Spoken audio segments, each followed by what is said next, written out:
Welcome to episode 4 of 100% fan service, which means if you gave us the 3 episode try, like people seem to do with anime, and decided to drop us, you are not here. Back again for a second week in a row is Muggle here. I tried to think of a nickname to use for him to go with that. Like I tried to think of like he may not know magic, but he's got the magic fingers and various things like that. But I couldn't decide on anything or something like Magic Mike related, some kind of pun. But I couldn't get it. And also as always, you'll think of something eventually, or I'll just keep thinking of one every week, and we'll see what happens. Also, as always, like last week, is the Mecha Maharaja, who I guess doesn't have the magic fingers, but wants to just be called Brandon. Um,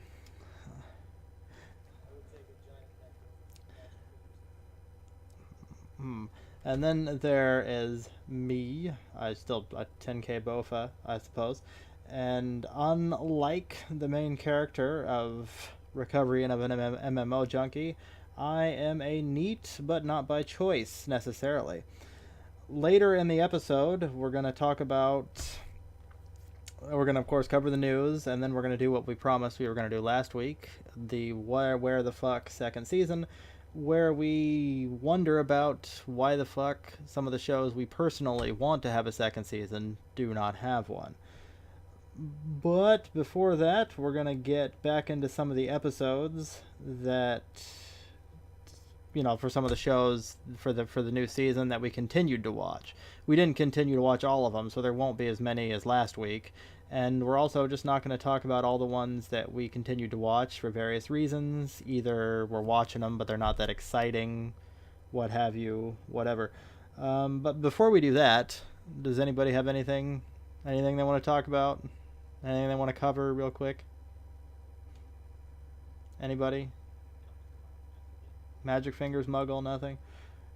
Okay. Well, remember, his fingers are magic, not necessarily, what he decides to talk about. Okay, so I guess we'll jump right into the episodes here. Anybody have anyone they want to talk about first, necessarily? Any real exciting ones?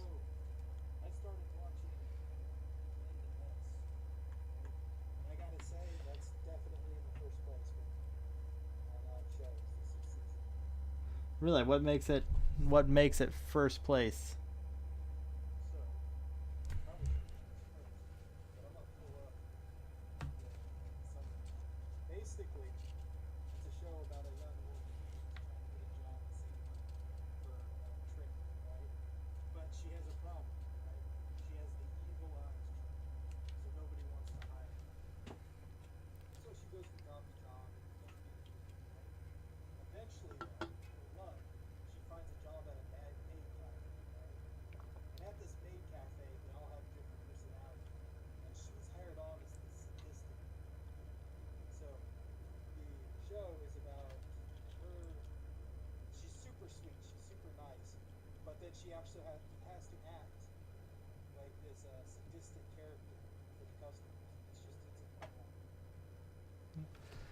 Oh, okay, and does that have 1 or 2 episodes out? Just one. Okay, so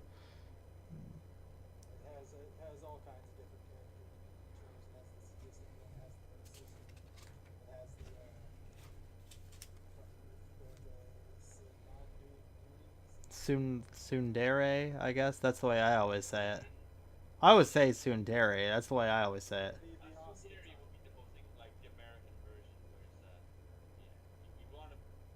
Whereas your version would be the Chinese version. So, okay, that's not accurate either. See? That was actually considerate of me. I'm not saying you're all the same. So,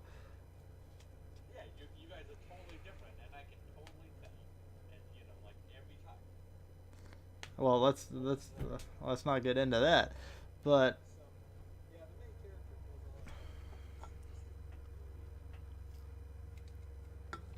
maybe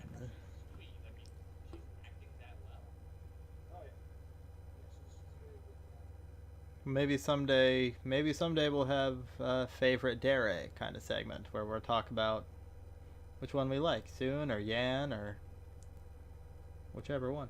Um, but I guess I don't have a visual for Blend S because I mean I didn't watch it and I wasn't sure whether or not you were going to bring it up or not. So there's nothing on screen. But I mean that's fine because we're basically a podcast anyway.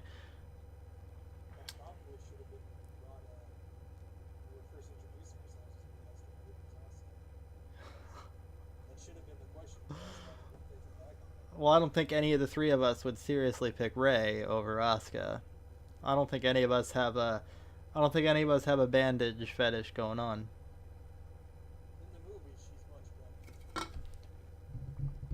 She's still, I think, primarily. I wouldn't be into that depressed chick anyway. But anyway, we'll move on to the episodes here. So that was Blend S. Next, I would like to talk about Kino's Journey, Episode 2, Colosseum. Now, I guess I'll talk about what happened in the episode first, and then we'll get into what we thought of it.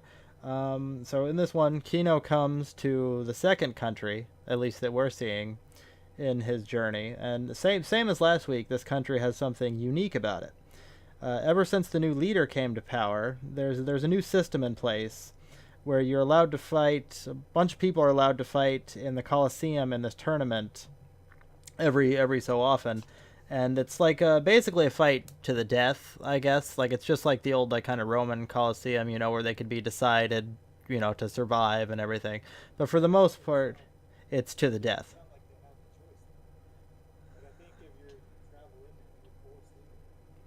Well, I don't know because Kino does volunteer to fight in the tournament. I didn't know if all of them were forced or not. Yeah, that is true. Yeah, you're right. So they have to fight in the tournament then.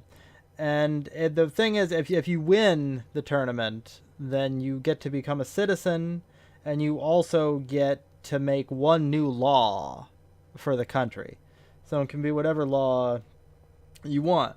So, and then Kino, here's the story about the couple that Brandon's talking about. There was a couple that came to the town that Kino had previously met on the road, wife and husband, and they were forced to fight in it. And in the first round, they had to fight each other. And the wife just kind of conceded to the husband and survived, so the husband moved on in the tournament and then died in the next round. So Kino's pretty pissed. So Kino immediately volunteers to go into the tournament. And then comes a series of almost like that scene in Indiana Jones where he's fighting the guy with the sword and Kino just pulls out the gun and his first like three matches he just bang and it's over. So which is a little weird. I would have liked to see a little bit more in those fights, but I still loved it. And then Kino comes against a guy that's got a sword. He's a little bit more powerful. He starts blocking Kino's shots. They start talking to each other about like just concede already, but they both have a reason to win, so neither one will concede. So then Kino uses kind of the guy's positioning to his advantage, aims his gun, tells the guy to duck, shoots up into the Colosseum, and just kills the king of the country. Just bam, the guy's head explodes, and the shit's over. Like, he's not fucking around here. He's all business. Or she's all business, I suppose. And then, his new rule, he's pretty ruthless. What? Oh, that's all. These are all spoilers. Talking about the episode and what happened in it might get people excited about the show that aren't watching it yet. I mean, and then so Kino's pretty ruthless, and the law he makes for the country is that everybody in the country is going to fight each other right now, and the winner's the new king. And then Kino gets out of town while the town just goes about killing itself off. And that's pretty much Kino's Journey episode 2, which while the first episode was good, this was the one that kind of really locked me in and made it one of my top shows so far for the season. I was a big fan of this one.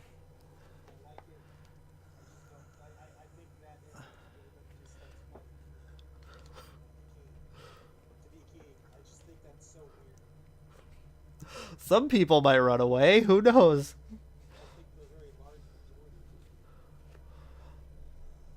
Same time, I mean, if they win, they get to be king. You know. Yeah, but you're up against an entire city of people. And I'm starting to think too when they say country, because Well, they're saying country, and then I also noticed that this one also seemed to be walled in, yeah, just like the one from the first episode. So that might be a recurring theme. yeah, And just like they got rules. I think maybe they just are called country. I don't know.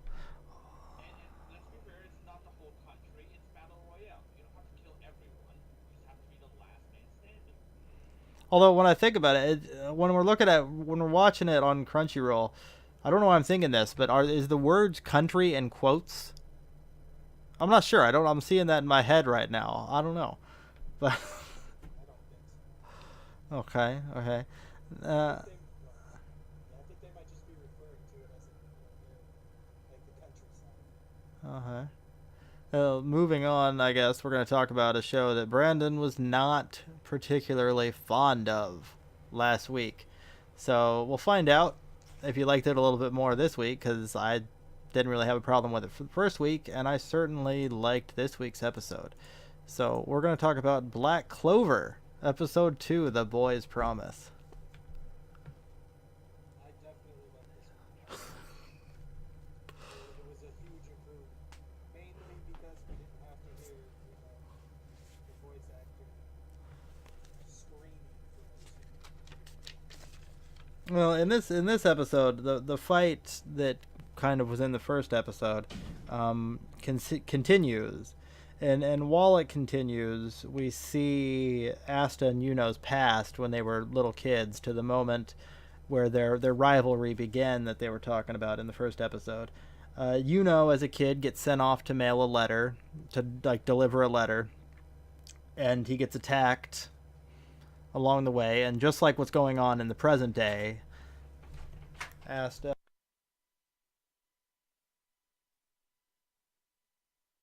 Asta has to come and save him, just like what's going on in the present day, and Yuno gets really inspired by the act and hearing, and then Asta, after the fight's over, Asta's talking about how I want to prove how even orphans can become the Wizard King, and Yuno's inspired by this, and they kind of fist bump as Yuno decides that he too wants to become the Wizard King because of Asta's inspiration, and they're going to be like rivals to that point. And then in the present day, the fight ends, and they kind of reaffirm that, they kind of reaffirm their rivalry. And like I said, I like this one a lot better than the first. I don't know. I liked the first episode. So it was Brandon that liked it a lot better than the first episode. I liked both of them. Black Clover is not going to start going downhill for quite a while.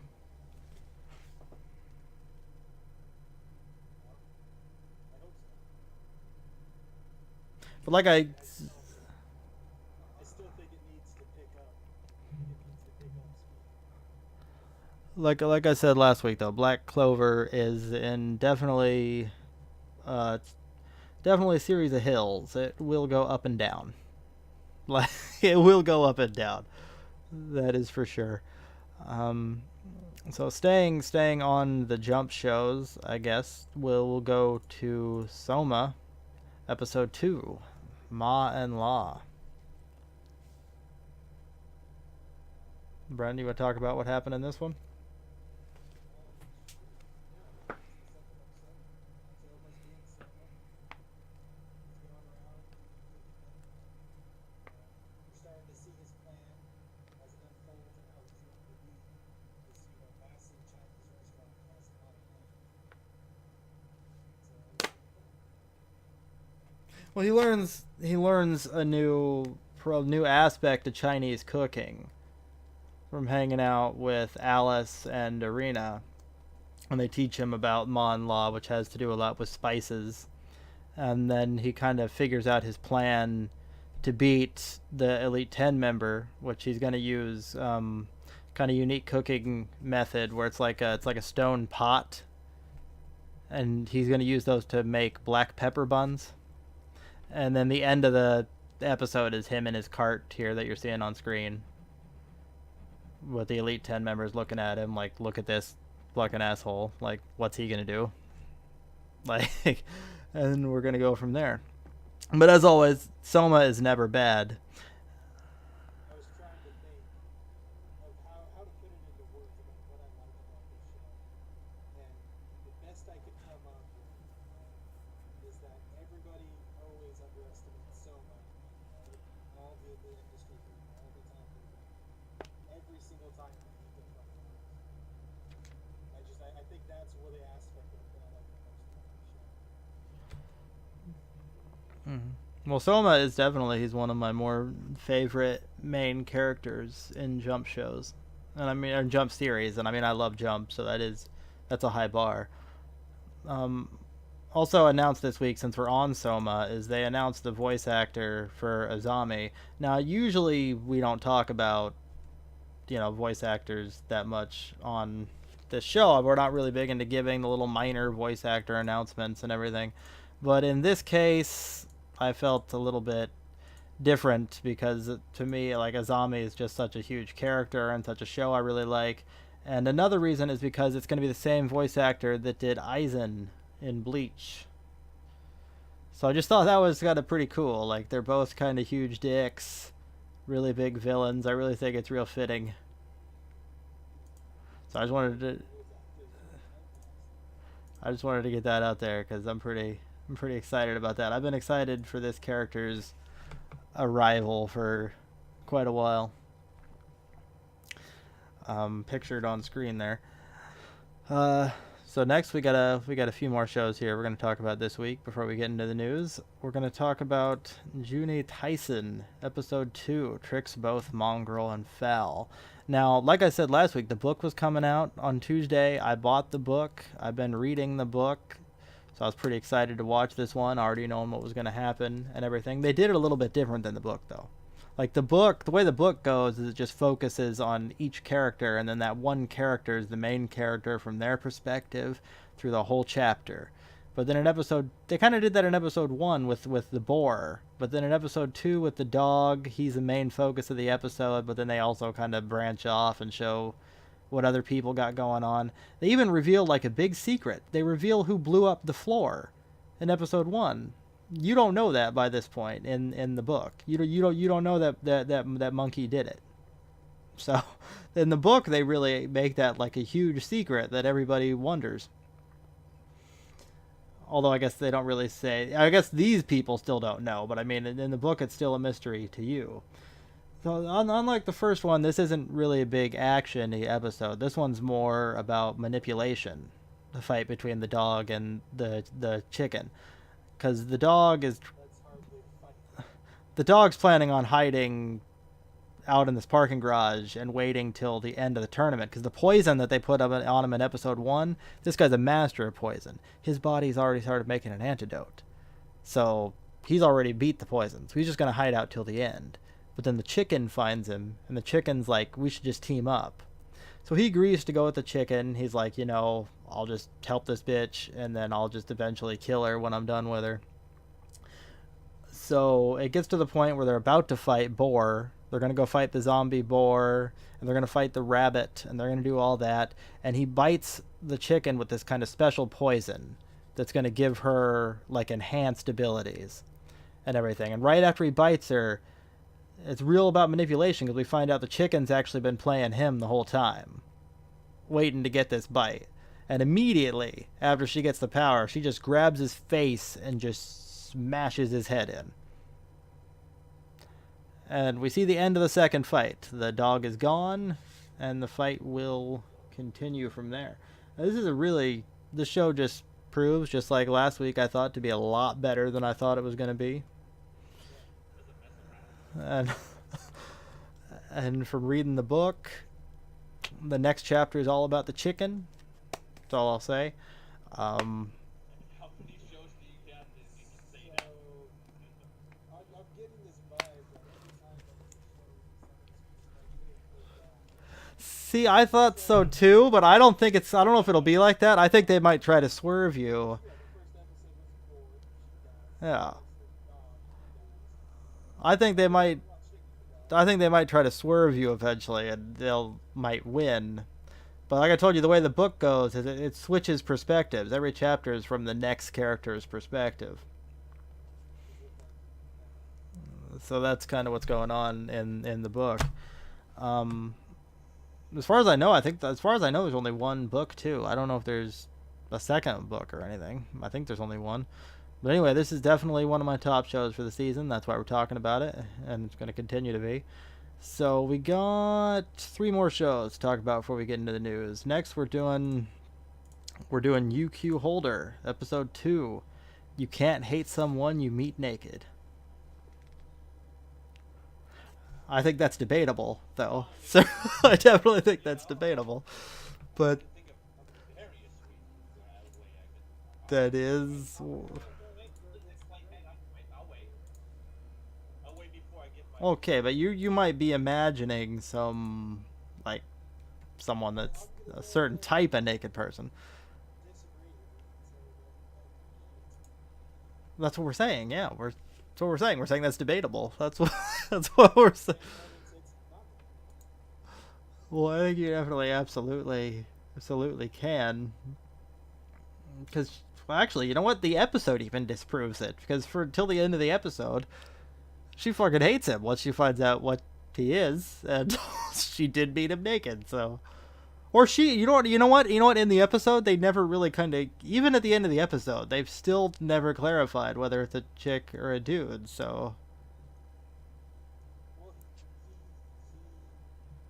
they've kept that kind of that's kind of like a running joke throughout the episode, is keeping that hidden. Yeah, but that person, the character says several times that he's not a girl, or Yeah, no, he says that he's not a girl. He does say that, yeah, but then he won't let Toda check to make sure. not understanding why that would the question. It's some kind of weird. It's like a weird reverse mystery trap. I don't know. Because he's not trying to be a trap. If he is in fact a dude, he's not trying to be a trap. He's trying to be very open about it. I'm a dude. Like, Well, I mean, I don't need to check your guys' genders to know, if you say you're a guy. well, yeah, but we also don't look like this character. I'm just saying, it's a little weird. It's a little weird that he wants to check. Anyway, Toda and his master, the vampire, come across this chick / dude while Toda's bathing, and she / he is also bathing. They kind of meet each other, become a little bit friendly. We find out this character is from the top of the sky. They called it an escalator right in the episode. It doesn't look like one, but she's from the top of the sky escalator that Toda's trying to get. But she / he was banished because turns out they're also an immortal, just like Toda and his master. So they got banished, and she / he is not allowed to return until they kill the vampire, Toda's master. So once, the character finds out who they are, then it turns into a fight between them and everything, where she's kind of made quick work of by Toda's master. But by the end of the episode, Toda kind of convinces her that you don't want to be back with those people anyway. They're assholes. Why don't you just come hang out with us? And she kind of joins their party by the time the episode's over. So all in all, I mean, UQ Holder's good. I like where it's going. I'm pretty interested. I think there's going to be some really cool big fights coming up at some point, you would think, especially the way the first episode went. So I'm looking forward to that. I mean, it's enough that I talked about it. Definitely. I'm keeping it on the list of shows to talk about.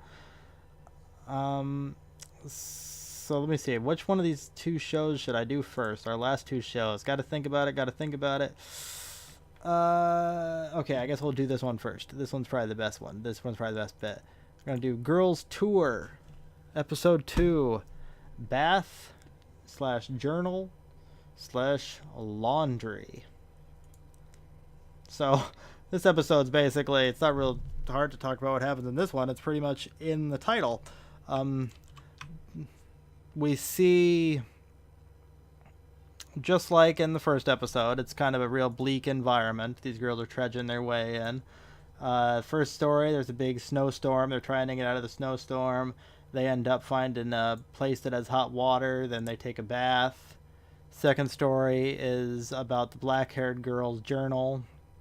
And she's trying to keep journals because there's not a lot of books left in the world. And she wants this kind of chronicled, her memories and everything. And she's trying to explain to the blonde-haired girl. Okay, she's trying to explain to the girl that ate the candy in the first episode. Okay, she's trying to explain to this girl these books are really important. And then the girl's like, "Let me see a book." So she hands her the book. Okay, and then she's like, "Oh, the fire's going down. We need more fuel for the fire." And the blonde-haired girl, "What do you do?" I'm sitting there, and I'm thinking, "You're not gonna throw the thing on the fire, are you?" And sure enough, she throws the book on the fire. And I'm just thinking, what the fuck? So the other girl dives and pulls the book out of the fire. And now she's mad at the other girl. She tells her, like, I'm going to bed. Like, I'm done with you right now, kind of deal. And then the blonde-haired girl picks up the journal, and she's sitting in front of the fire. And I'm thinking, don't you fucking do it. I thought she was just, I don't know why.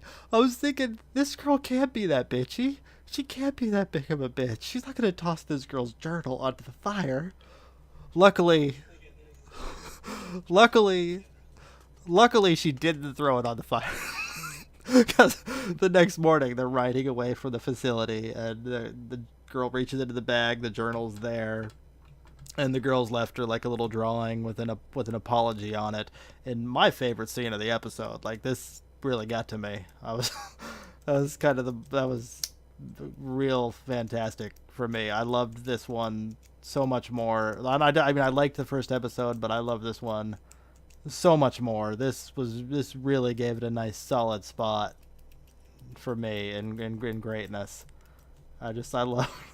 And then of course the third story, they do their laundry in a river, and then they find a fish, and there's a kind of cute scene there where they trying to decide what they're going to do with the fish, and then they cook and eat the fish. And that's really the episode. It's real simple stuff happening in the episode, but in just like the greatest of ways. Yes. And this is what I like about this show. It's not scary. But there's nothing super surprising that happens. What? At the same time, too, there's just those moments, like that scene in general where she's looking at the fire with the journal. And then the last episode where she has the gun. And I think the blonde girl's name is Zuri. Yeah. I know it's Chi is the black herd. It's just those moments where you're thinking there's no way that they're going to just turn this around. You're kind of hoping that they don't, and then you're not surprised when they don't.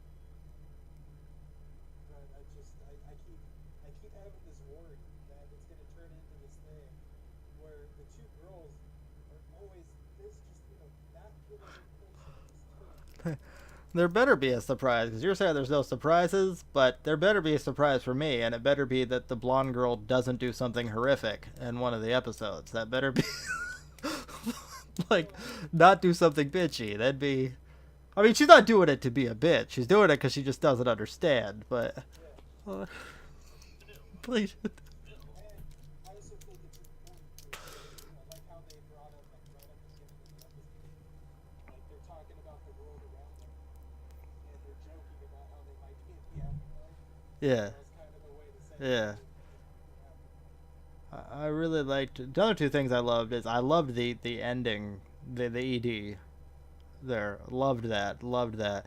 But I also like near the end of the episode where they're talking about maybe if they go higher, they'll find more fish, and you get like an outward shot of like what the world kind of looks like and everything, and it looks like there might be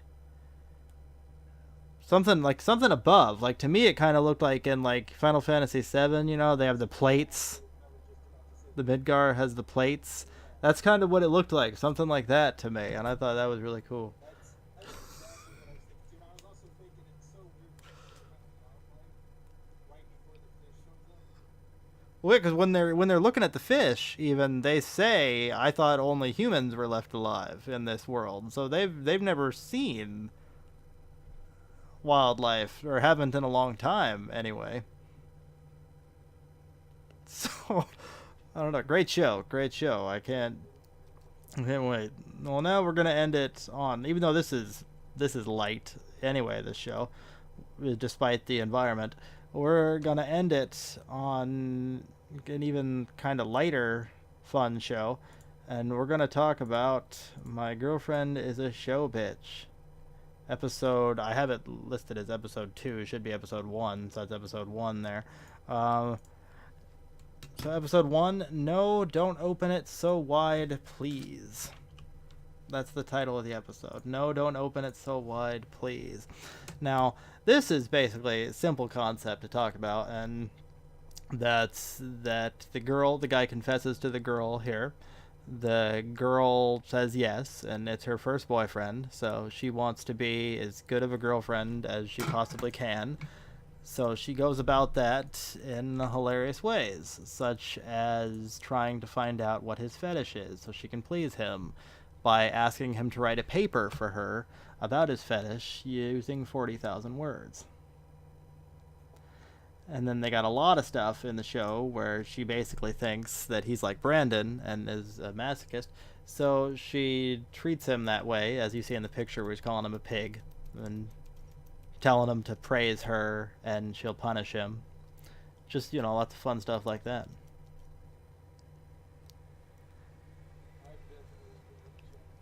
Episode was really great, really great. Best comedy show so far this season, I think. Maybe no, I take that back actually, because Osumatsu exists. Even though we're not talking about it this week, it does exist and it is amazing. But also, I mean, it's hard to talk about the stories in Osumatsu that much. So basically, if I talked about that every week, I'd just be saying it was amazing. There you go. So that's the only reason I'm not talking about it.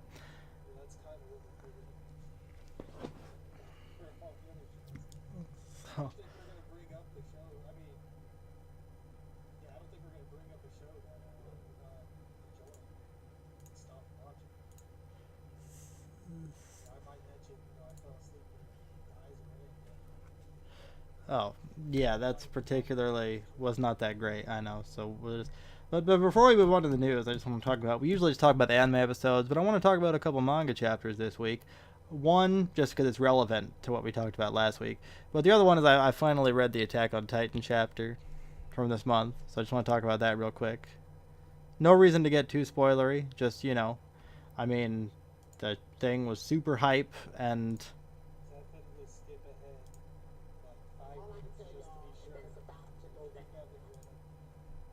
So, yeah. And it definitely is, because at the end of this is fucking fantastic when it's kind of confirmed what everybody thought last month, and that the crippled dude at the hospital is in fact Eren. So that was kind of, everybody suspected that last month, and him and Reiner kind of having their first encounter after 4 years. But to me, the feeling that I had when it's about to go down, and this still might happen, is earlier in the chapter when they were having that banquet. They were having the ball, and they were talking about how they were going to have that meeting and the presentation and everything, and it was going to be all the big important world leaders. This still might happen. I was thinking right there, this is where they're going to make the move. This is where Eren's going to go into Titan form. This is their big attack. Their big first attack in the wars. I thought maybe they're going to get preemptive, and Eren's going to go Titan form and, fuck up all these world leaders. That might not happen at all. That's just the feeling that I got. That's just...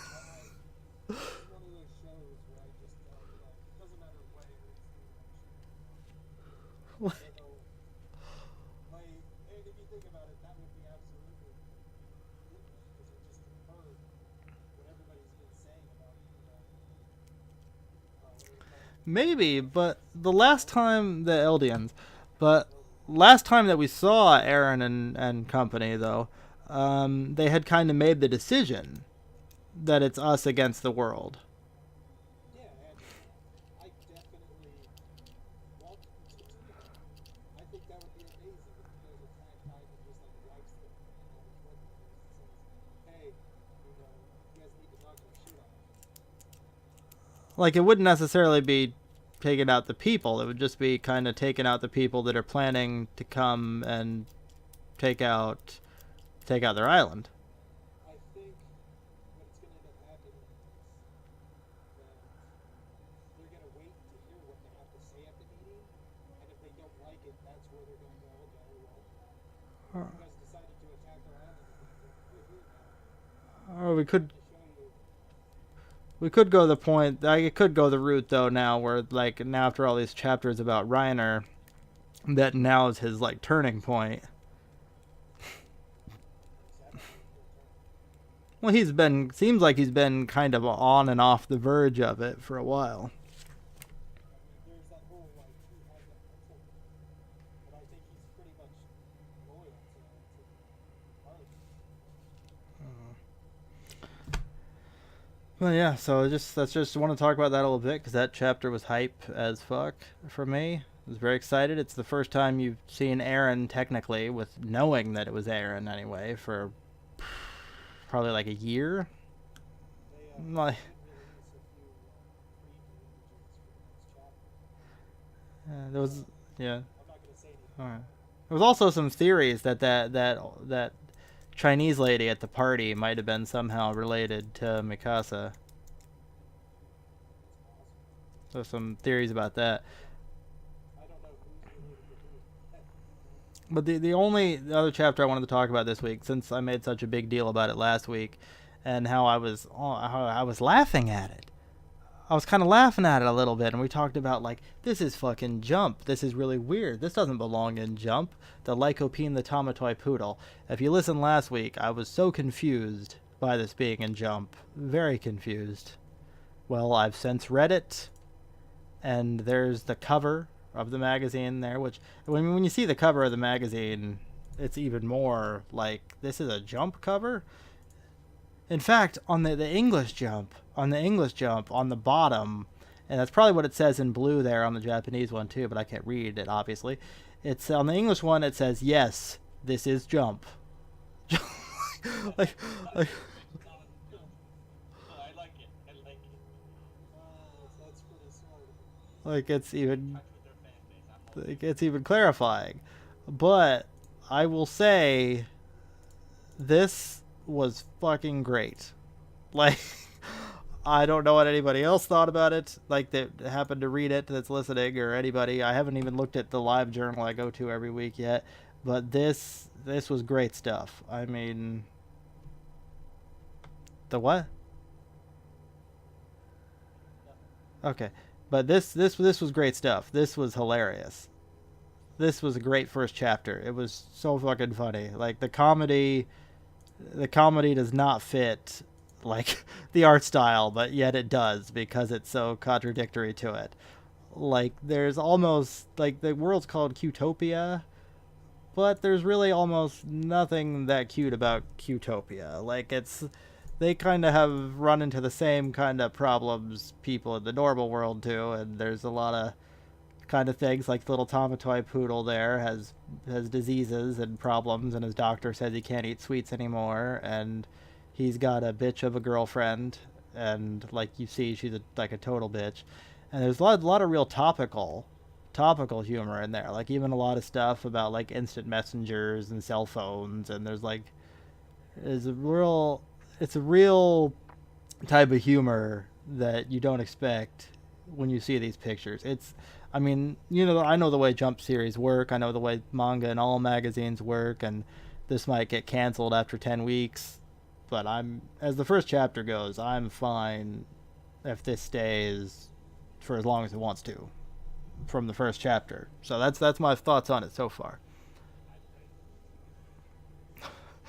So that's just the first new series, though. There's 2 more to come. Next week we have Full Drive, which I don't know anything about, but from the picture, obviously it is ping pong related. And then the week after that we have Golem Hearts, which I do have the one shot of, that got turned into a series, but I haven't read the one shot yet. But that doesn't come out till next Monday, so we'll be talking about how the one shot is and everything next week on next week's show. But for now, we're waiting for Full Drive on Monday. That'll be the next big thing and jump there.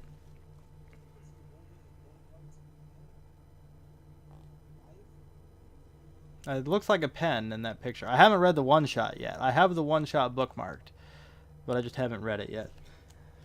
Well, now I guess we can move on to the news. I suppose we're finally here on the news. As always, we'll start with the live action news. We'll just blaze through this live action news real quick because it's just really small announcements, quick stories, just a couple of them.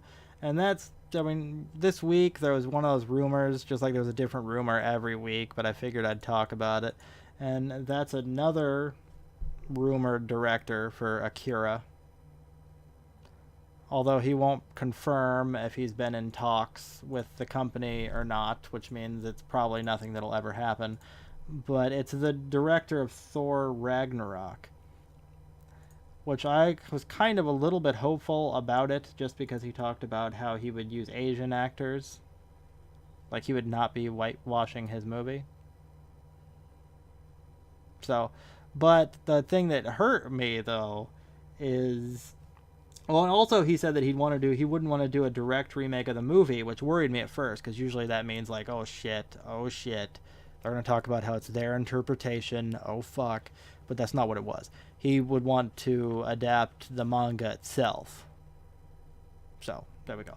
But the thing that worried me about, and he'd also want to use untapped talent, so kind of like a Star Wars thing where they get actors you've kind of never seen before, so that's another plus. So, it all sounds good, but then for some reason...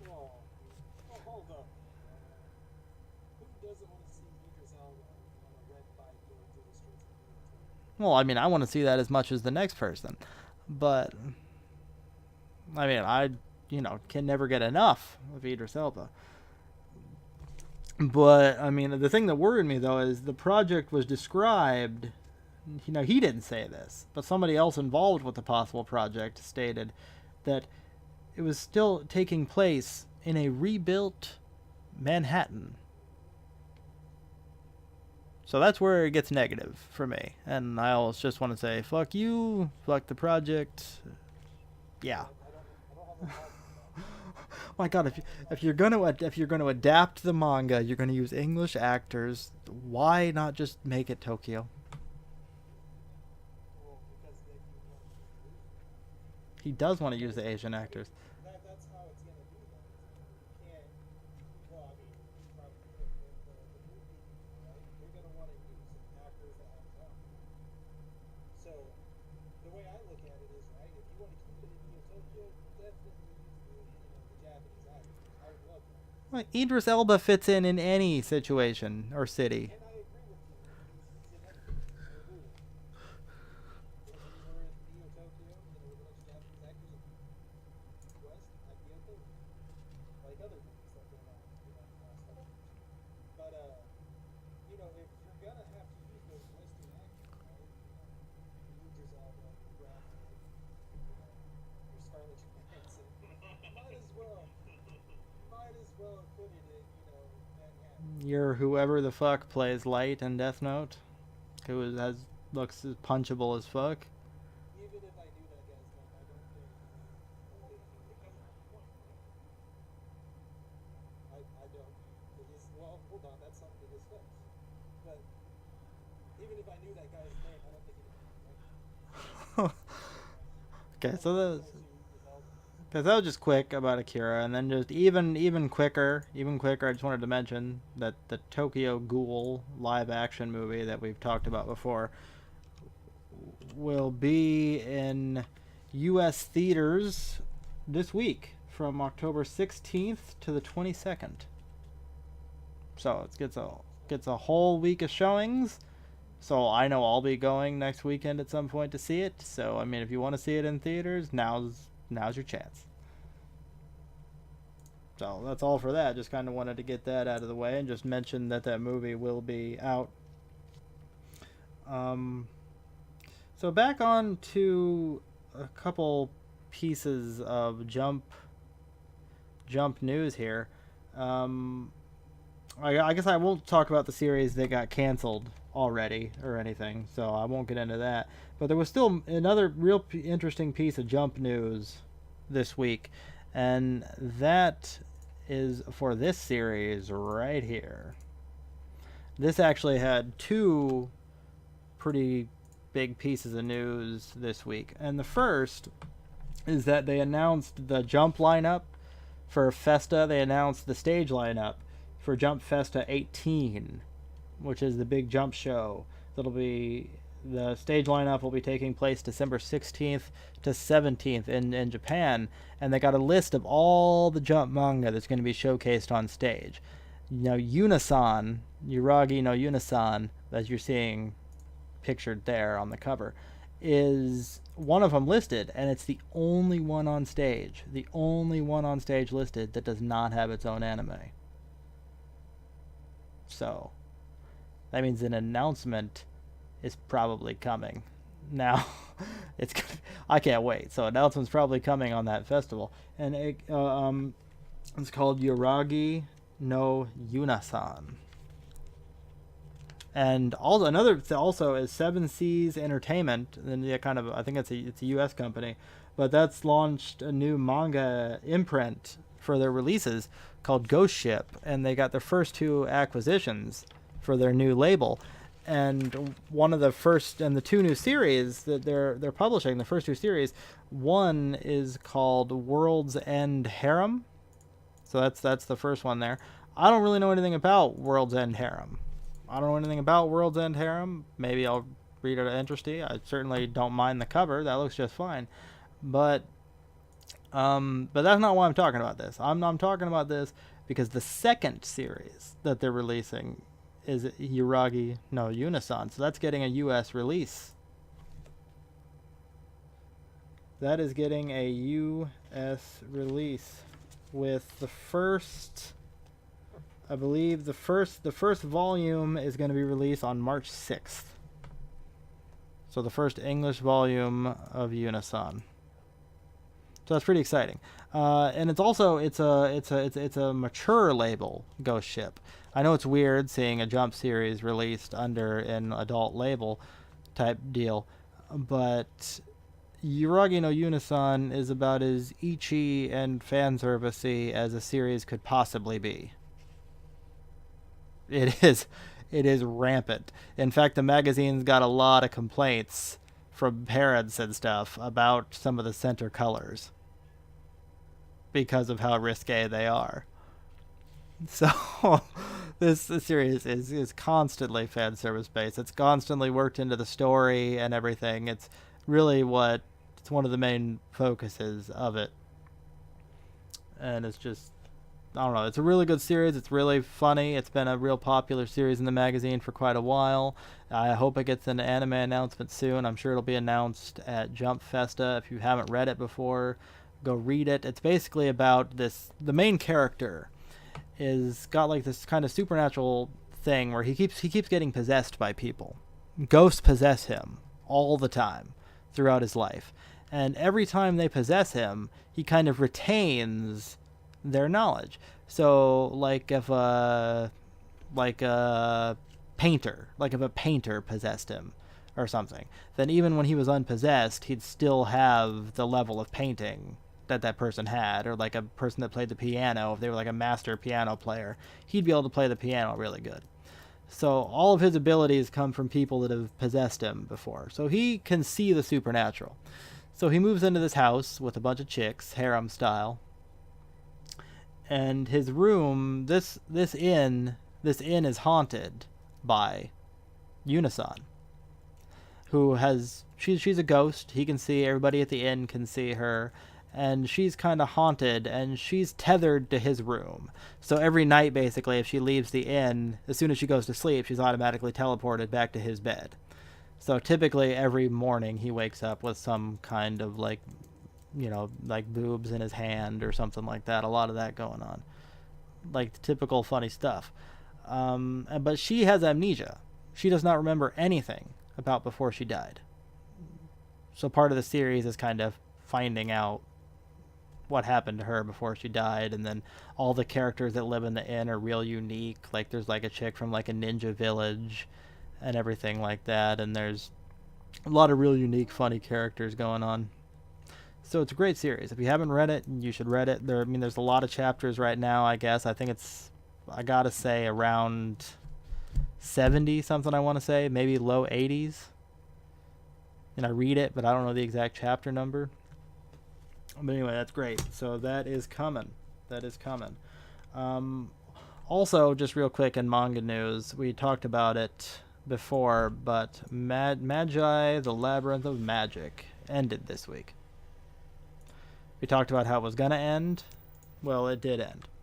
So just to mention, because I know it's a big series, I watched the anime, didn't necessarily read the manga. I would love to, though.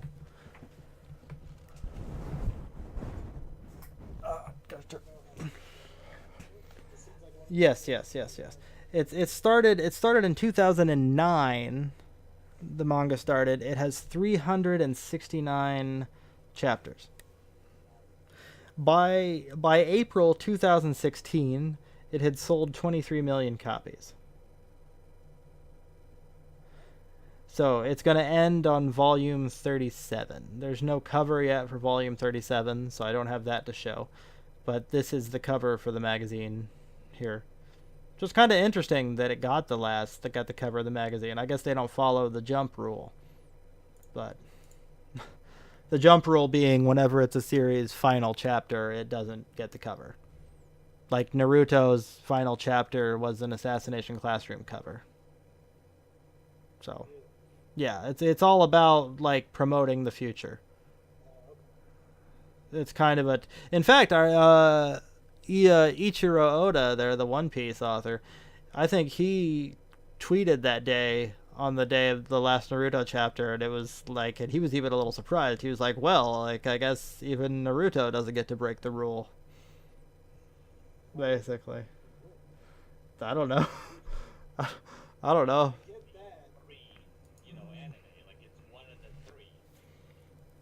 The big three from back then, yes. Let's just say this is also not the last time during this episode we've heard about one of the big three, but we'll move on for now. Back on to anime news here. One Piece.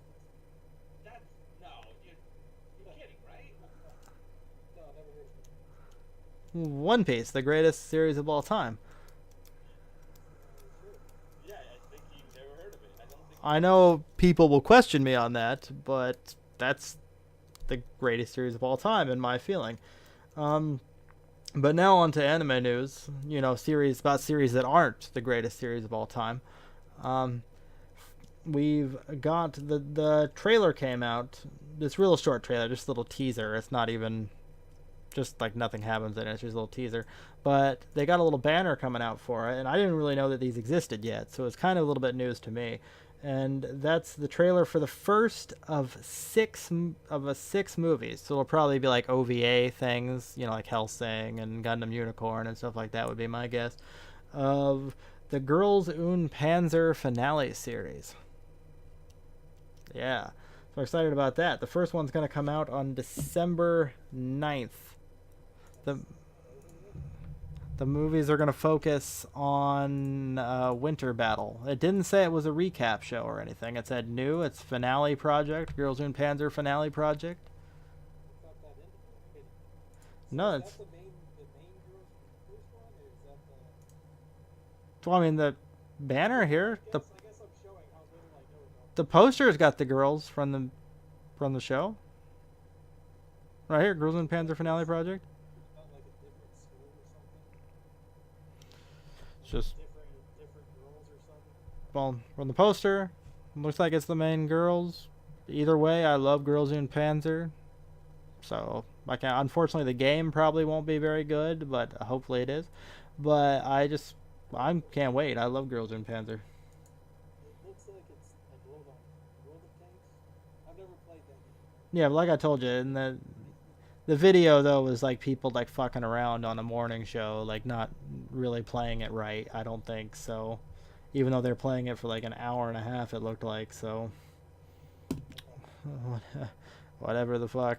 One thing I thought was kind of just I got a piece of news to end on a little bit lighter. So we'll talk about these other couple things first. Just one piece of news I thought was interesting this week. I've never heard of this before. I've never heard of this at all. But apparently it's been around for a long time. There's this RPG, a tabletop RPG called Tunnels and Trolls. Have you guys ever heard of Tunnels and Trolls?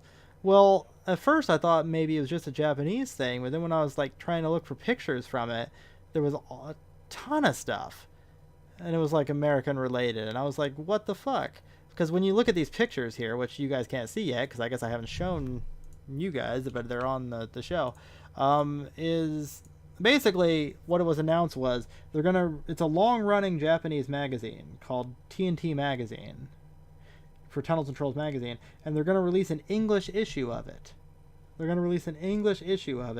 And it's gonna, and if you look at these pictures, it's got manga and everything. It's drawn manga style, so that definitely made me think it was like a Japanese thing and got me interested from the pictures because I like the pictures. But anyway, if you are interested, it sounds like it's like Dungeons and Dragons, and it'll be out. And the game's been around since 1975 apparently. But the magazine's going to include original manga, solo and group adventures for the game, and an abridged version of the rule set. So it sounds like if you get this magazine, it's possible that you could go off and start playing the game. I guess. If you're interested. I don't know, I'm just really interested by the article. I'd like to know more about it. So, I would like to get my hands on that magazine. Why wouldn't you just play Dungeons and Dragons? Well, I don't know. I mean, if I can have, like, manga art and stuff, I don't know. I mean, it's not like you can't play Dungeons and Dragons. Also, I don't know. Maybe this game, maybe the battles don't take 3 hours. To be fair, So, I don't know.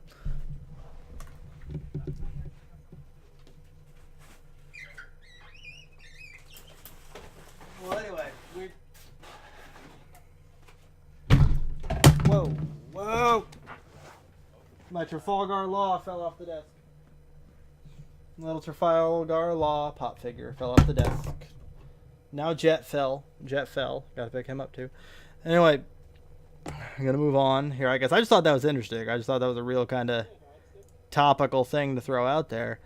And last, before we get to the last story, no, one of the last stories in our news here, we're gonna talk about the robot fight that's happening on Tuesday. We don't really have much to talk about for it, I don't think, but just, I mean, basically it's gonna be a real giant robot fight here. how much you like running barrels and Anyway, it's gonna be Tuesday, I believe, Tuesday at 7 p.m. Pacific time, live on Twitch.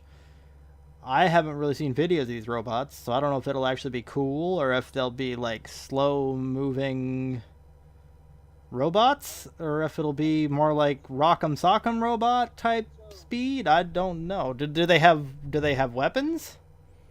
So okay, let's go into a little bit of background. This should only take us 30 seconds to talk about. I'm going to go on probably about 5 minutes because I love this. But basically,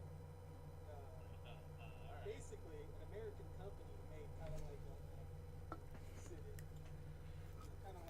right? And Japan did the same thing. Completely unrelated. They weren't trying to one up each other, right? But well, I think it was unrelated. Because I mean, who doesn't want to fly a robot, right? I think that'd be so cool. But anyway, right? The American company saw this and they challenged the Japanese company to a robot fight. That's how this whole thing came down. So I'm super psyched for this. I can't even tell you how much I am. But I also know I'm going to be severely disappointed when it comes out. If they're going to make it into a reality show kind of thing, it's just going to be probably like running into each other.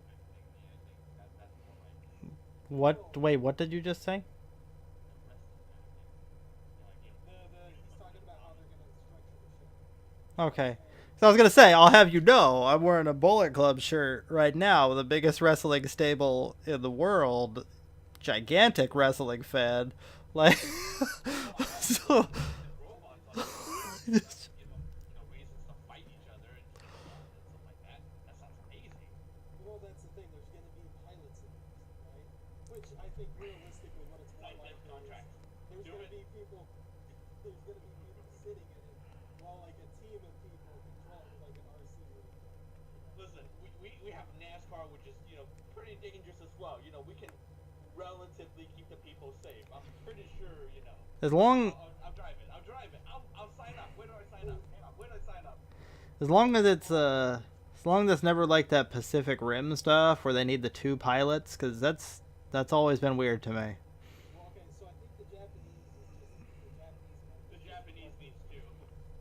But the American one has two people, and it's kind of Oh, like it's the other way around. it's kind of like attack helicopter fire. That's kind of what it looked like. So they're definitely going for tactical, right? Tactical CO. But basically they released a video of the American robot, right? And he's just like driving into the barrels, He shoots one of his arms is a gun. He shoots a few things. I'm definitely excited for this. And then one day I hope that we have the Venom size for a while. I'm okay with that. Well, going off the Mecha Maharaja there, already being excited about the giant robot fight, we have another little piece of robot stuff for him this week. Yes, all the robots. And that is something that now that I've built it like that is going to be very underwhelming for him. And that is that your hero, Amuro Ray, is being used in Japan in a campaign to fight the overuse of antibiotics. I'm sorry, what? Antibiotics. I genuinely like it. In It doesn't really make much sense, but I do like it. It says that Amuro's famous phrase, Amuro is heading out, has been switched to AMR countermeasures are heading out in support of the campaign. And apparently it says that on the poster. So I guess it's about doctors prescribing too many antibiotics to people and they use them to the point where they're no longer effective. We're not doctors, So probably be wrong, but I'm going to say anyway. I think it has to do with how we use antibacterial stuff like soaps and, hand sanitizers. well, they were talking about getting, I guess the article talked about getting like the knowledge out to people and even doctors and stuff about. So, I mean, So it could be, yeah, it could just be about soap. cut down my antibiotics. By God, I'm going to do it. I'd By God, I am going to listen to it. probably rather listen to Char, but Definitely, I prefer Sean. so apparently the same guy that came up with this campaign earlier this year did a different campaign with Mazinger Z to Mashinga Zero, which was measles to zero, and it was a campaign to fight measles. I looked for this poster and I could not find it. I don't think I could find it. The ones on all the articles looked like it was like a movie poster for Mazinger Z. It did not look like it was the measles thing. So maybe it was, and I don't know, but I don't have this poster to show, even though I did look for it. But this is the gun. This is the poster they're using for the antimicrobial resistance with Amuro. This is what they're posting everywhere. I don't know what happens if you use the QR code in the corner. Now that I see the QR code, I have no idea. Probably just takes you to information. I mean, about the antimicrobial, but but I just noticed the QR reader. It probably just tells you about antimicrobial stuff that isn't really fitting for this show. Man, I'm gonna really show just how little I know. How do you do this? Do you have to have an app for this? Or? Just gotta get a QR. So QR. hey, maybe we'll get back to you next week then about antimicrobial resistance. But now we're on. Stop the show. Nobody say anything. We're, About 5 minutes to download your app. Just sign you can get back to us later with that. But right now we're going to move on to what I kind of have in my head as the top story for this show. And that is something we talked about last week, but last week we knew no information about it. We just thought the poster was awesome. And that is Batman Ninja. Now, the reason I think that's the top this week, and the reason we're talking about it again, is because this week there's quite a bit more information about Batman Ninja. And that is... So, last week, one of the things we wondered is whether or not it was going to be Bruce Wayne or not. Muggle particularly made a big deal about that. You know, Batman Ninja. Oh, right. The one with the Japanese. Right. Well, turns out it is Bruce Wayne because the movie is time travel. They don't reveal how he gets back in time, but not only is he going back in time, but so is the Joker, Harley Quinn, Gorilla Grodd, the Penguin, Two-Face, Catwoman, Robin, and Nightwing. Now, footage from this movie was shown at the convention, I guess. It's not online, but apparently it was awesome, and the action was really was pretty awesome. One of the things they did for the fight scenes to try to get the fight scenes to be authentic is they filmed the fight scenes in live action first with stuntmen and everything to try to make sure, and then they like animated the live action, so they just like kind of try to redo the live action, the way the body moves and everything, and the animation to try to get it authentic. So they were really into trying to get really cool action scenes for this. And apparently one of the themes of the movie that they're really going for is kind of the feudal Japan and then Batman's technology kind of adapting to each other, and kind of like conflicts between feudal Japan and modern technology and how they affect each other and everything. That's what they were saying. But one of the interesting things they were talking about is that the US version, the people that are adapting the US version are adapting it in like a different way, I guess. So some of the themes from the Japanese version might not necessarily make their way over to the US version or something. Like, I don't know exactly what that means.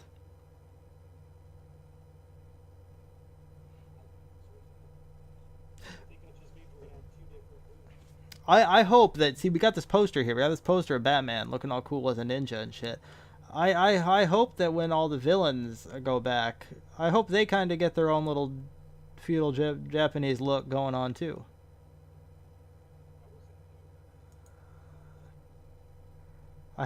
I hope they do, definitely, because that'll be badass. I mean, I hope none of them look fucking retarded, but I still think that it could end up being really cool.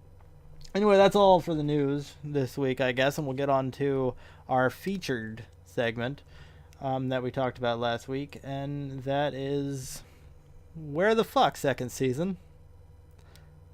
And when that is, like we talked about before, is we're going to go through a list of shows that we personally like. Those aren't necessarily shows that everybody has been wondering where the hell the next season of them are. It's not necessarily the second season. It could be the third season, fourth season, whatever. Just a show that hasn't been on in a while. We personally like the show. We want to know where the hell it's at. We tried to do research to find out maybe why these shows aren't around anymore. Some we found some stuff on, some we didn't. But either way, it's just all about shows we're frustrated about. Where the fuck's the second season? The number one response to this question of where the second season was, it didn't sell. That was the number one response. Which, as we discovered, which should be obvious, is that that's not always accurate. So we're gonna run down our list here. And I guess do you want to like switch back and forth, or do you want like everybody to do their whole list and then you to do your whole list? I think we should switch back and forth. I don't know. Okay, so we'll just do that. So we each have 10. Well, me and Brandon have 10. Or I have 10. Did you say no you don't? Okay, me and Brandon each have 10. Muggle has whatever he can think of off the top of his head. at some point he'll just say pass, and then we'll just and we'll just move on to the next person. So I guess I'll go first. I guess, and my first one is Batum. Now, Batum was a real cool show. It's a battle royale show. People were kidnapped, thrown onto an island, put into a battle royale situation where they were all given a different kind of explosive to use as like their only weapon. They each had each kind of unique type of explosive. Deathmatch down to the last survivor. The first season was pretty cool. Second episode was really uncomfortable with kind of a rape scene going on. But all in all, the show was a good season. Went off, never came back. The manga has since ended. Now, at the time it ended, the anime adapts the first 50 chapters, or 23 volumes. Now, when the show ended, there was only 53 chapters, I think, of the manga at the time, so it made sense for it to end at the time. But since then, the manga has ended. And still nothing. But interestingly, and I remember this, earlier this year in March, the creator of Batum put out a tweet that there was a new Batum mobile game coming out. And he said, if this is the top grossing mobile game in Japan for the month, then Batum might get a second season. Well, it was the number one grossing app in Japan for a couple days. So it did not. I think that guy thought people would be a lot more hype about it. So that did not happen. So the fans did not meet the requirements, and I guess for now that's that with Batum. And people were saying, like, why didn't the guy just do a fucking Kickstarter to get a second season? Like, people would have done it.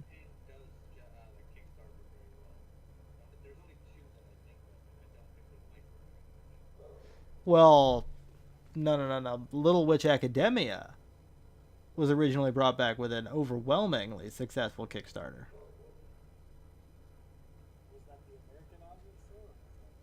Or not the American? I guess you say is that the Western audience? I don't know, but either way, I mean, it was just brought back with an overwhelmingly successful Kickstarter. I mean, if I'd even know, you're talking about a season 2. yeah, Batum.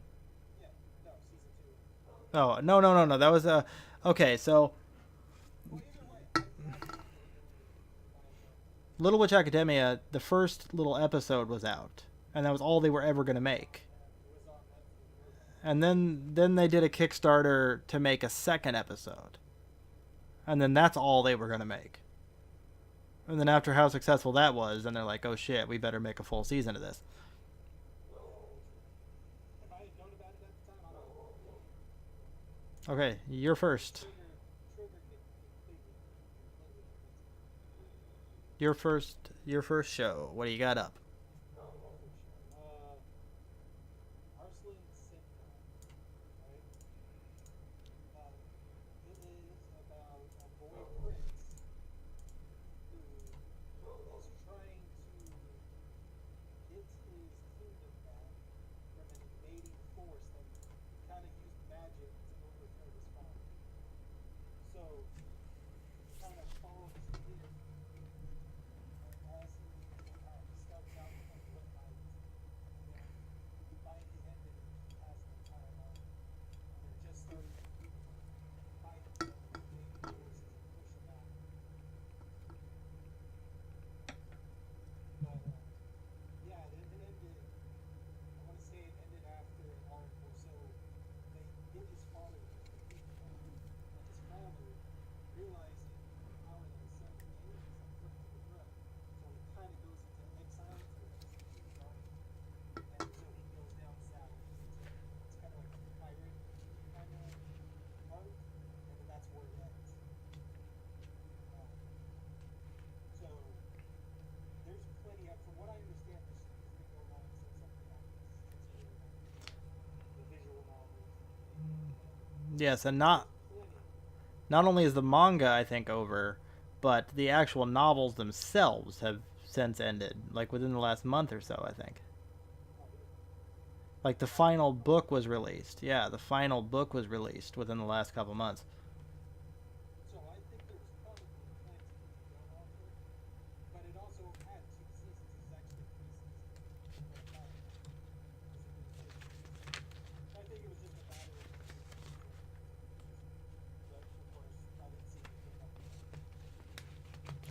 Okay.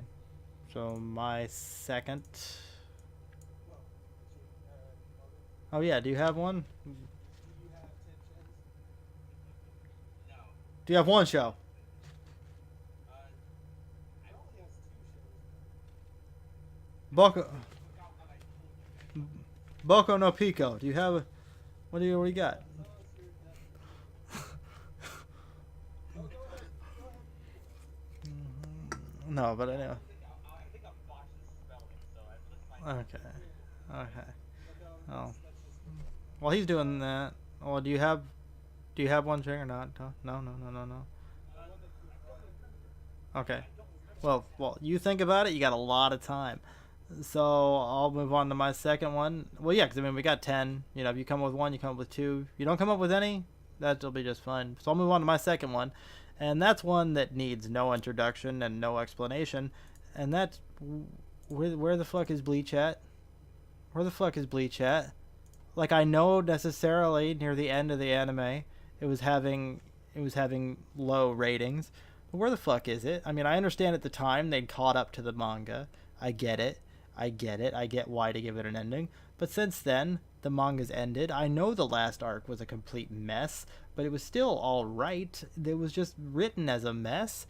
There was lots of cool characters I'd like to see. The show was so successful and made so much money for them for so long. Why not just animate the last arc already? People want to see it. The fans want to see it. The manga's been over for like 2 or 3 years now. The content is there. Just find a spot and make it already. Where the hell is it?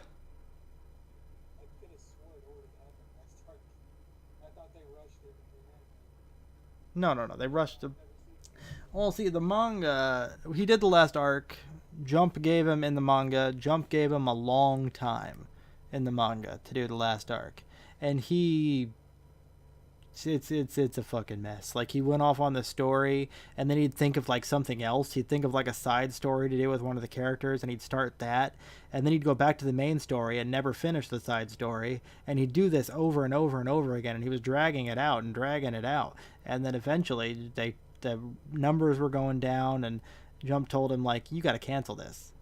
So they gave him like 10 weeks to to finish it or something, and it had like a really rushed ending, and fans were mad at the magazine and blaming the magazine, and how could they not give this guy proper time to end it? And it's like they fucking did. And they fucking did. He just wasted it. But really, I mean, the story's fine, I think, for the last chapter, and some of those side stories are cool, and there's no reason in an anime they couldn't expand on the side stories and finish them. There was a couple like villains that he spins off side stories on about their history and everything, and one in particular I think is fucking awesome, and he never finished that side story in the manga. I would love to see it. I'd love to see it finished, and the ending that they gave it in the anime is just fine. They didn't give it like an ending that was like different than the manga or anything at that point. Like they could definitely jump on and continue without anything weird happening. So where the fuck is Bleach? And that's number 2. Okay, so I guess my second show will be No Show. So this was actually one of the very first animes that came out in 2001. This is when I was first starting to get into it. You know, at the time, I think the only thing else I had ever seen anime-wise was Dragon Ball, Naruto, and stuff like that. Popular stuff. Now this is in a post-apocalyptic world where they live in giant cities that are old, right? And each city, there's like 5 of them. Each city has a school, midnight school for child children. Those children fight each other over, natural resources, which, probably sounds a lot more dire than it really was at the time. The story follows the main character who, for the life of me, I can't remember what his name was, but he's kind of one of he was the transfer student, right? He transfers into the school. He's trying to pretend to be a nobody with power, but that quickly, that lie's quickly found out, and he's forced to be like the star athlete or whatever you want of these school fights. And so the first season just goes through that. It establishes the world. They fight, the big monster at the end. It definitely felt left open. It felt like there was a lot more to go. There were side stories that they had opened up but they never finished. Just overall, maybe because it was one of my first, battle royale, school competition anime. I remember enjoying it quite a lot. And when I was trying to figure out what happened, there's actually quite a few people talking about this. This is actually the most information I found on any of the shows, that I didn't get an actual conclusive answer to. But there's even a petition out there since 2012 that's got like 8,000 signatures. Or, I'm sorry, 1,800 signatures trying to get it started up again. So there was definitely a following for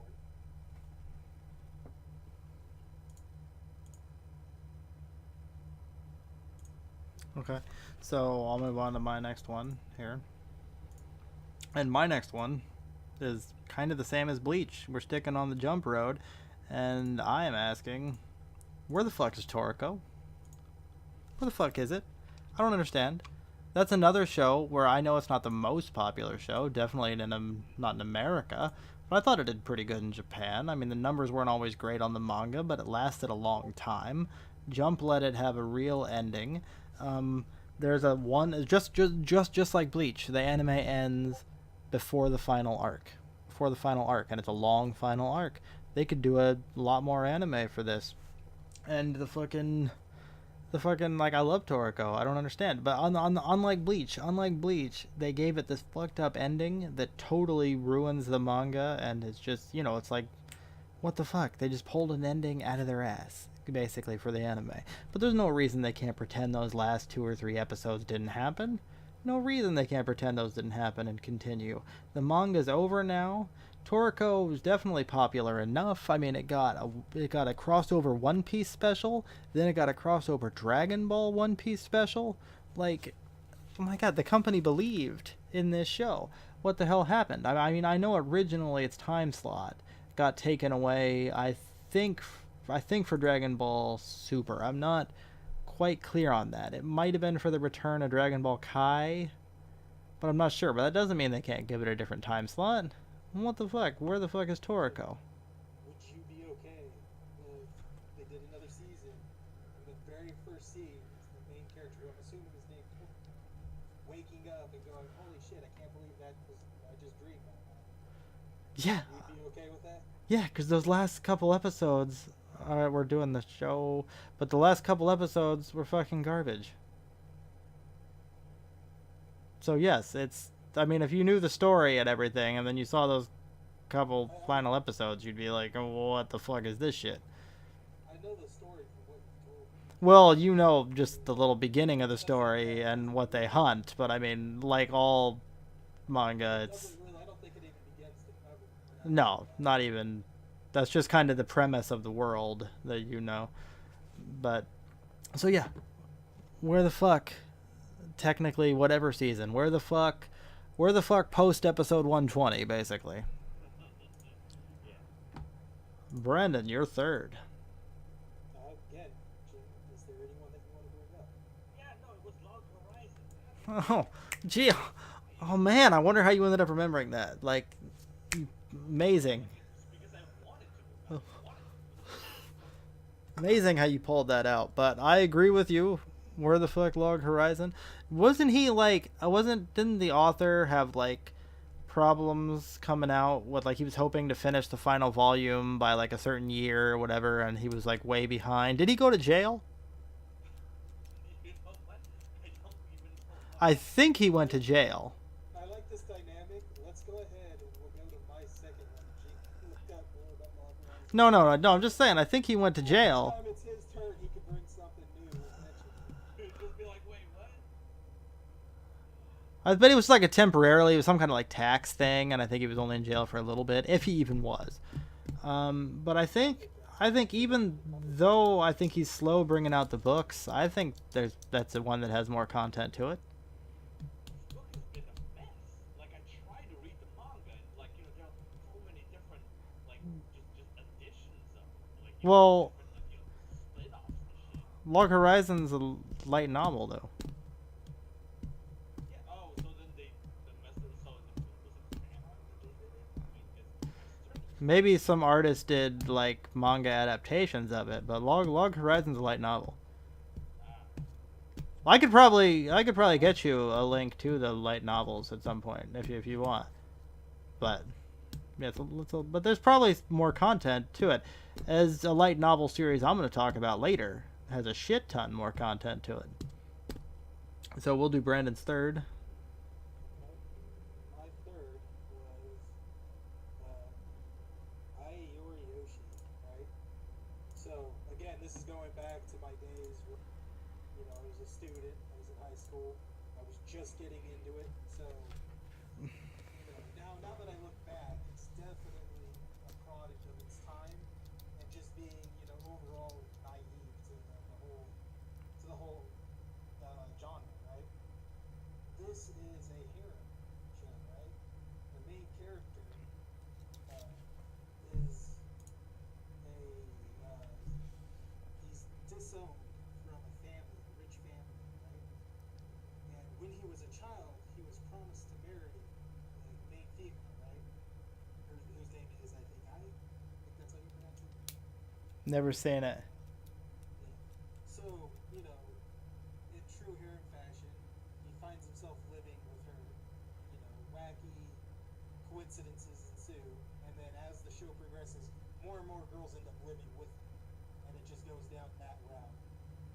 Uh, so since then, I've actually gone back and read the entire manga, and there was definitely a lot more material that they could have made a second season out of, but it's probably better that they didn't because there really wasn't much. I mean, once you get the basic, gist of it down, that's about it. Mm-hmm. So, Okay, Jing, do you have a second one? School Days. this is more of a joke than anything else. That's fine. Who said that? Well, hey, why not? Why not? You can talk about that. I mean, didn't the guy died, right? That's not why there's no season 2. Though. That's not why the guy died recently though. That's not why there was no season 2. He could have given us something. The guy had years to make more manga, and I think he made like 2 chapters or something. Okay, you sure you don't talk about School Days or something? Okay. what's this about School Days? I've never even heard of it. Okay. Well, we've definitely talked about School Days before, but I'll just move on to my next one. And I'm going to stick with the kind of mainstream, as people would say, show like Bleach and Toriko. I love Bleach and Toriko, and we're going to go with another one I love that Brandon, I don't think, feels the same way, but fuck him. I figured if I put this on here, he'd talk a little shit, and maybe he will, maybe he won't, I don't know. But where the fuck is Soul Eater?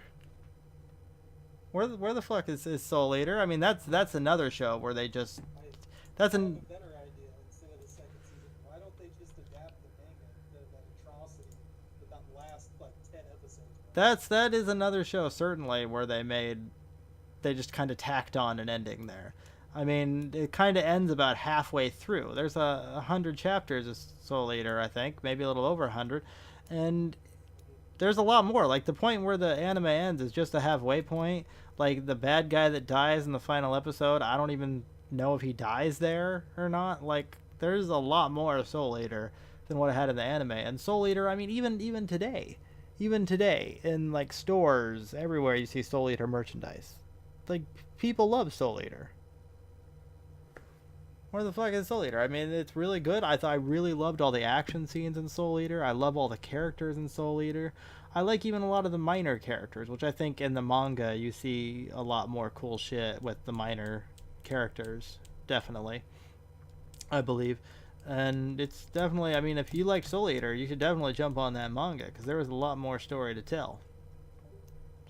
They had the Soul Eater manga Soul Eater Not was the spin-off manga. Yeah, that I mean it's by the same author, I believe. Oh yeah, there we go. I wanted to talk about. Now that reminded me. I want to talk about that too. Like it was definitely like why'd they do Soul Eater Not, but not a second season of Soul Eater? Clearly they're like this is a big show. People like it. Maybe we should do Soul Eater Not, and then Maybe it's just me, but maybe they were just trying to distance themselves from how horrible that ending was. They're like, okay, this we screwed up pretty bad. There's no coming back from it. Let's just do a side story. like I love Maka. I love fucking. I like Death the Kid. I like fucking Soul. I like Black Star. I like they're all fucking awesome. I think the bad guys are cool. Like I said, all the minor characters that also go to the school are really fucking awesome. The kid with the fists. The kid with The witch with the arrows. yeah, it's just Thought that was so cool. You know? it's a great show. It's, where the fuck is it? Brandon, yours? Yes. Defrag, right? So this is a comedy. It's a school slice of life comedy, right? So the main character is a delinquent, and he is kind of forced into joining a club with these girls called the Recreational Game Club, I think it is. Some along those lines, right? And it's just kind of a wacky adventure. It's a fun romp, right? I love my fun romps. Of just them having fun, doing their club activities. You do love a fun romp. And yeah, really, there's not much more to go into it. Each character, has their own thing going on. They're all, for lack of a better word, dorks. Every single last one of them. Uh-huh. Not really much to go. The reason it didn't get a second season, I have no idea. Just like everything else. Okay. Not enough source material, maybe. Okay. I know that there is a manga, and I think it's up to chapter 200, 100 or something like that. So they could definitely go back and make another season. Maybe. I don't even know how far the anime goes into it. I just saw that today when I was looking it up. It's like, oh, hey, here's chapters. So that's one of those things that I'm probably going to go back and just read the manga. Okay. I definitely would love to see a second season. Okay. Jing. Final Fantasy Unlimited, Muggle? Huh? Season 2? I don't think I've actually seen that one. Oh. Okay. Next, I guess my next one, and we're just this one's more of a like this is one that's not really weird. Like it hasn't been gone for a long time. There's just not a season 4, and it's weird because at the pace that it was going, there should be a season 4, and I don't know where it is. And that is, bam, right there. Where the fuck is it? And I say where, I mean, there should be a season 4 for it already. And I mean, okay, like they had the one season, and then next year at the same time they started season 2, and then next year at the same time they started season 3. And I mean, season 3 was only 10 episodes, but that's because just like the second season of Soma, they were covering the same. They were just covering one little like particular battle type deal. Like they were just covering 10 episodes of one volleyball game, and after the season 3, the next year came, and there was no season 4. Now they're making movies right now. They're doing 2 movies, but they're compilation movies. Didn't that just end like 2 seasons ago, then? No, last year. It was on in the That's the volleyball. yeah, it was on in the fall season last year, I believe, and that means 1 year later in the fall season there should be season 4, and it didn't come, and there's been no announcement. There's been no announcement other than the 2 compilation movies. There's more manga of this. This series is amazing. This series is insanely popular. It's definitely one of the most popular sports series in Jump, I think, of all time. It usually gets high numbers in Jump, a high ranking. It's been around for a long time, a lot of chapters. It's fucking great. It's fucking great. I didn't think I could like a sports show more than I liked Kuroko's basketball. And then this one came along, and it is a little bit better. I love every single volleyball game. This show gets me so hyped. This show gets me so hyped. Like in there's another sports show that I love called Yawamushi Pedal, and at the end of the first Inter High in Yawamushi Pedal, for me was, I know they always say, like in movie theaters, they always make that joke like you'll stand up and cheer, and you're always like, that's fucking ridiculous. Well, at the end of the Inter High in Yawamushi Pedal, I literally stood up and cheered. I can't lie, it was a weird moment for me, but that's what happened. Haikyuu is kind of, I have kind of almost that feeling. I don't necessarily stand up. I don't stand up and cheer, but I have that real hyped feeling all the time in this show during every volleyball game, and they're just done so well, and they're all so exciting, and it's just great. I want my season 4. Where the fuck is it? No, I definitely know I will. But I want it now. I'm like the girl in Willy Wonka. I want it now.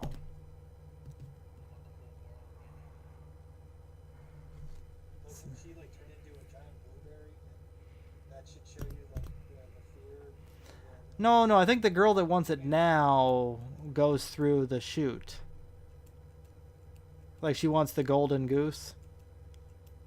I think that's the girl that wants it now. Either way, I want it now. Brendan, your next one? Well, do we want to go Jing? Wasn't Jing? Jing's after you. No, I think I'm fresh out now. I gave Jing the chance to talk about Final Fantasy Unlimited last time, but you know, he didn't want No. The idea that I watched it. We know how big of a fan Jing is. Sorry, Muzzle or Enio, so maybe that'll be his next one. Why won't he get a season 3 of that? My little sister, I can't believe my little sister's this cute or something like that. My little sister can't be this cute. Right. That's definitely. That's definitely your will. Okay. Okay, so my next one, right? No. Is My Love Story, right? Or Monogatari, right?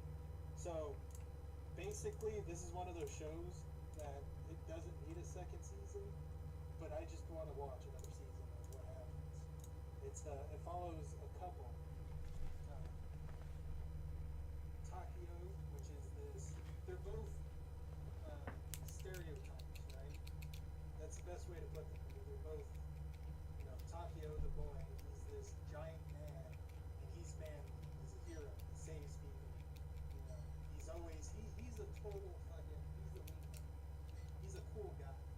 Every guy wants to be him, right? And the girl is Yamato. She is your cliche little girl, right? But it just works.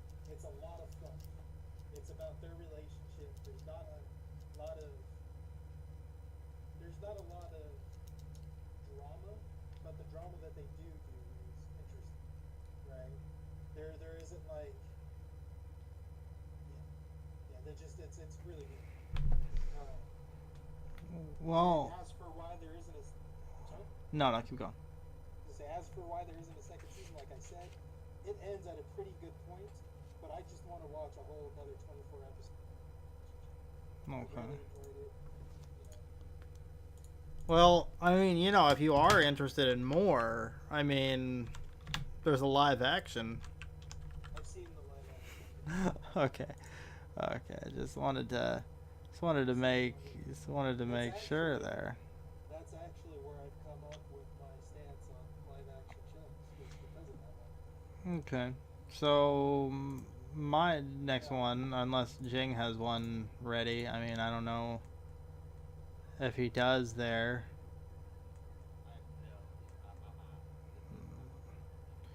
I mean, I see a show here called Girls Locker Room Lust. Any interest in talking about that? Oh, dude, coincidentally enough, the list I'm looking at right now,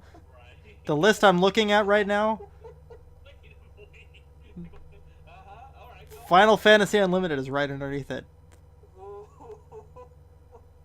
which is interesting.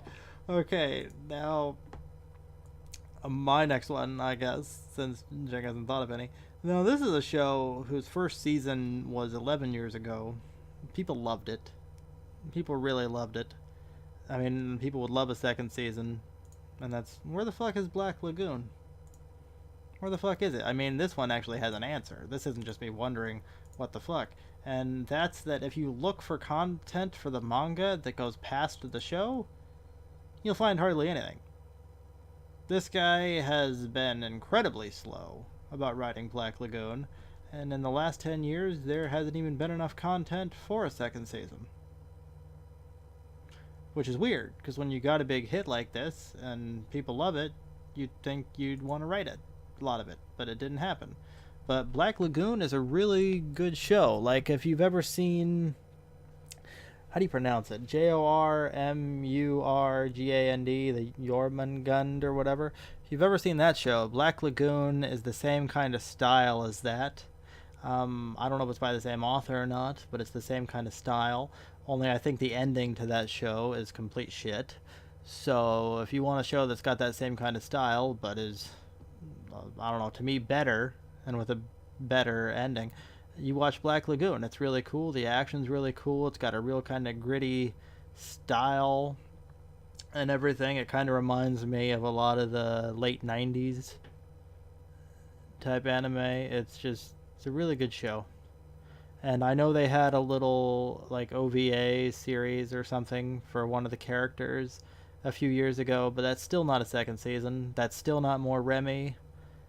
And What exactly is it about? Like I've seen, stuff about it where she has a shotgun and some about a boat, but I honestly don't know anything else about it. they kind of do illegal jobs like deliveries or protection jobs. They kind of just work in that general shady industry. So is it episodic or is it like a core story? There's kind of a real loose kind of core story going on with the characters. Like, as the main character, one of the two main characters is like a guy that's just like a salaryman that gets caught up with them and ends up becoming part of the team. So there's kind of a like loose kind of core story that goes along with it, kind of like if you're watching like a CSI or something. You know how they have like stories with the characters that go throughout, but really, they just go through different jobs. So there's like a few episodes is one job, then the next few episodes. It's a really good show, and the action's really cool. It's kind of it's like on the graphic end. So it's it's really heavy action. Okay. Really cool characters, especially a couple of the villains.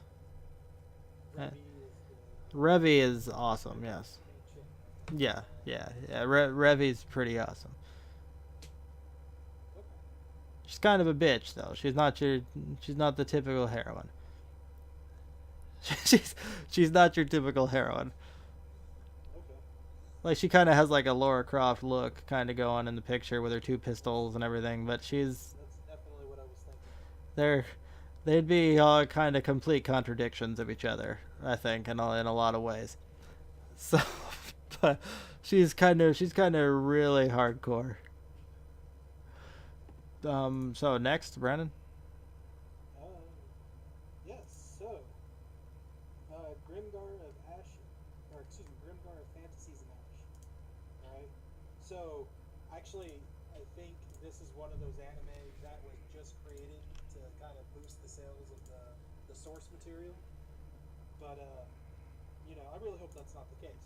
Basically, it was during, Log Horizon and Sword Art Online and all that. So, I forget what that genre is called, but it's kind of getting transferred into the fantasy world kind of thing, right? The difference with this one, though, is that it's a lot slower paced than the other ones, right? So, the main characters, I think there's 6 of them, 7 of them, they get transferred to the world, right? Well, there's more than that. There's like twice as many, and they split off into 2 groups, right? So all the athletic and the really smart people, they form their own group, and then that leaves the leftovers, and the leftovers form their own group, and it follows these leftovers. and it's about them learning to survive in this world, right? And it's like it takes them, I think, a good 3 or 4 episodes even to get a kill. They're fighting goblins and they just can't do it because they're too weak. And as the show progresses, they get stronger and stronger. And it ends with, I think, one of the best anime fights I can think of, where it's them against, I think, a Death Knight or something like that, and they completely own him with teamwork and just general things like that. It has, I think, one of the best art styles, right? It has a kind of a painting feel to it, I guess, and it's really good. I love the characters. I love the setting. I love the progression. Okay. Now, Jing, do you have one? Possibly, possibly, what do we got here that maybe you can talk about? Possibly Amazing Nurse Nanako? Anything there? Anyway, my next one is this is one now. Okay, I figured when I was watching it that nobody liked it, but then when you look at people talking about it, the few people you do see talk about it really like it, and I really liked it too. And it's weird that it only got the one season. I guess the season wasn't popular, but I was a big fan, and that is Mushi Bugyo.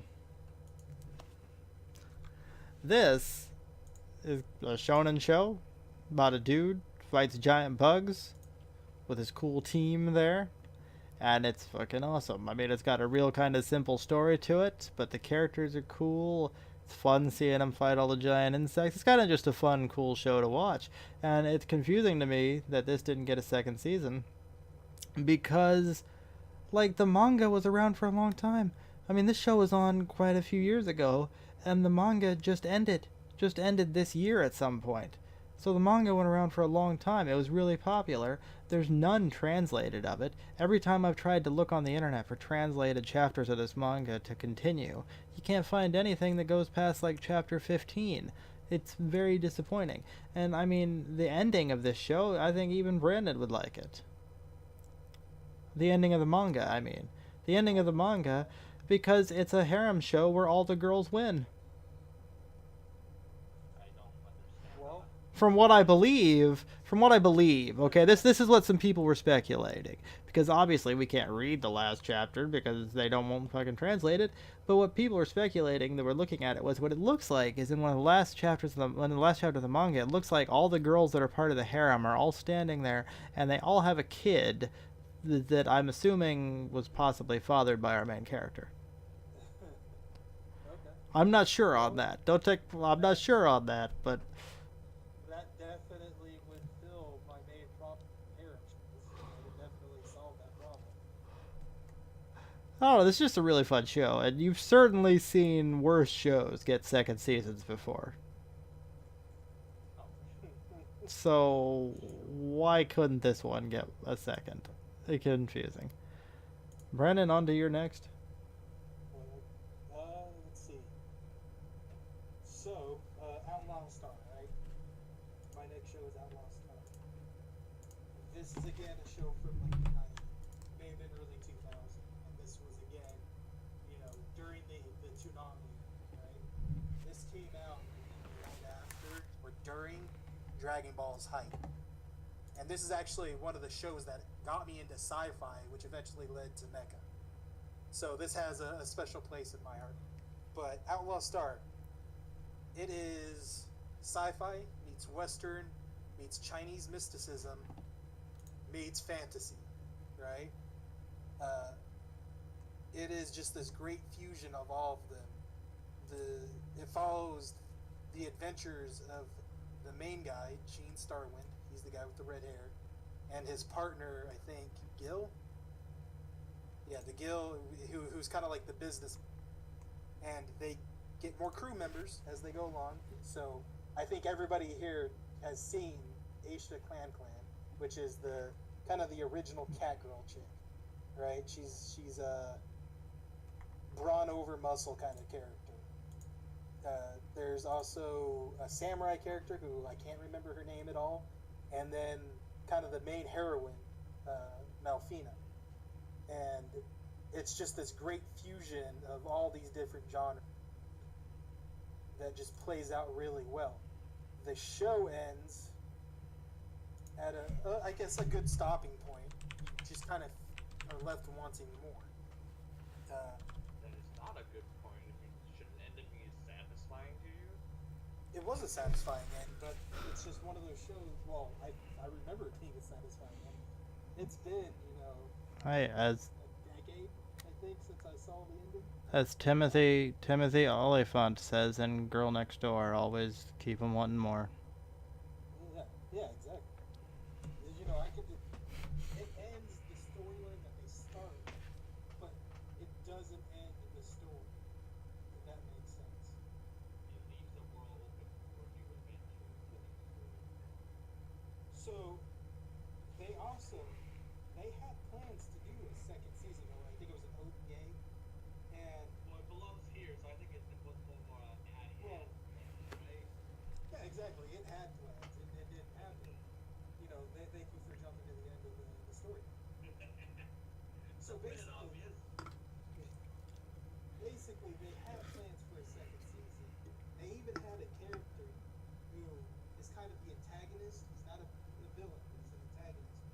And he makes an appearance in a show called Angel Wings. Now, I've heard that name before, but I don't actually know anything about that show. I'm just assuming that it's, some kind of space fantasy kind of thing. They even had that, but we never hear anything else about the second season. Or excuse me, about the OVA again, and then they talk about a second season, or manga for the second season instead of the second season, but again, nothing ever happened. I think this is one of those prime shows that, could go back and get that second season. I still think it would be fresh. I still think it would work.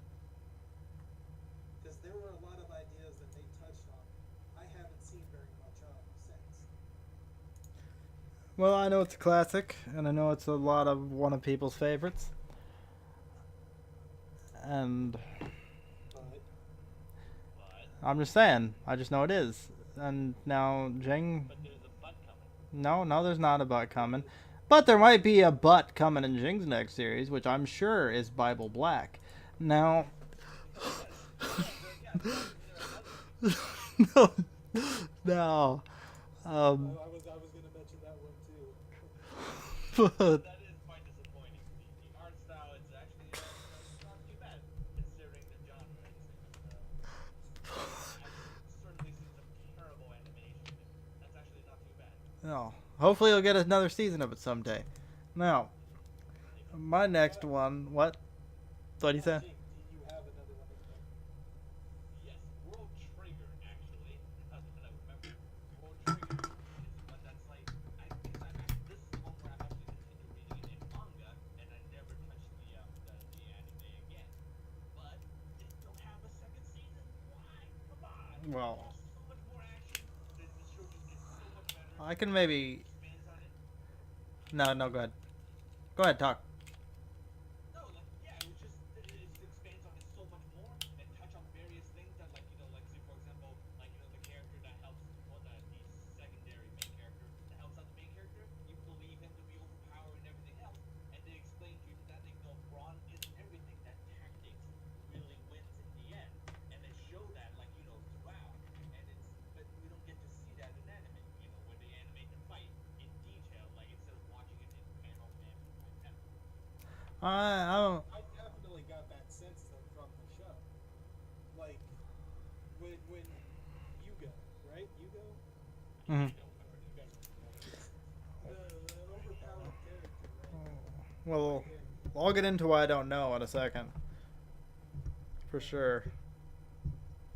Yeah, I definitely got that gist from him. Is that the first couple fights he's in, he wins because he's powerful, but he also uses tactics on the side, and then you start to see him, get trouble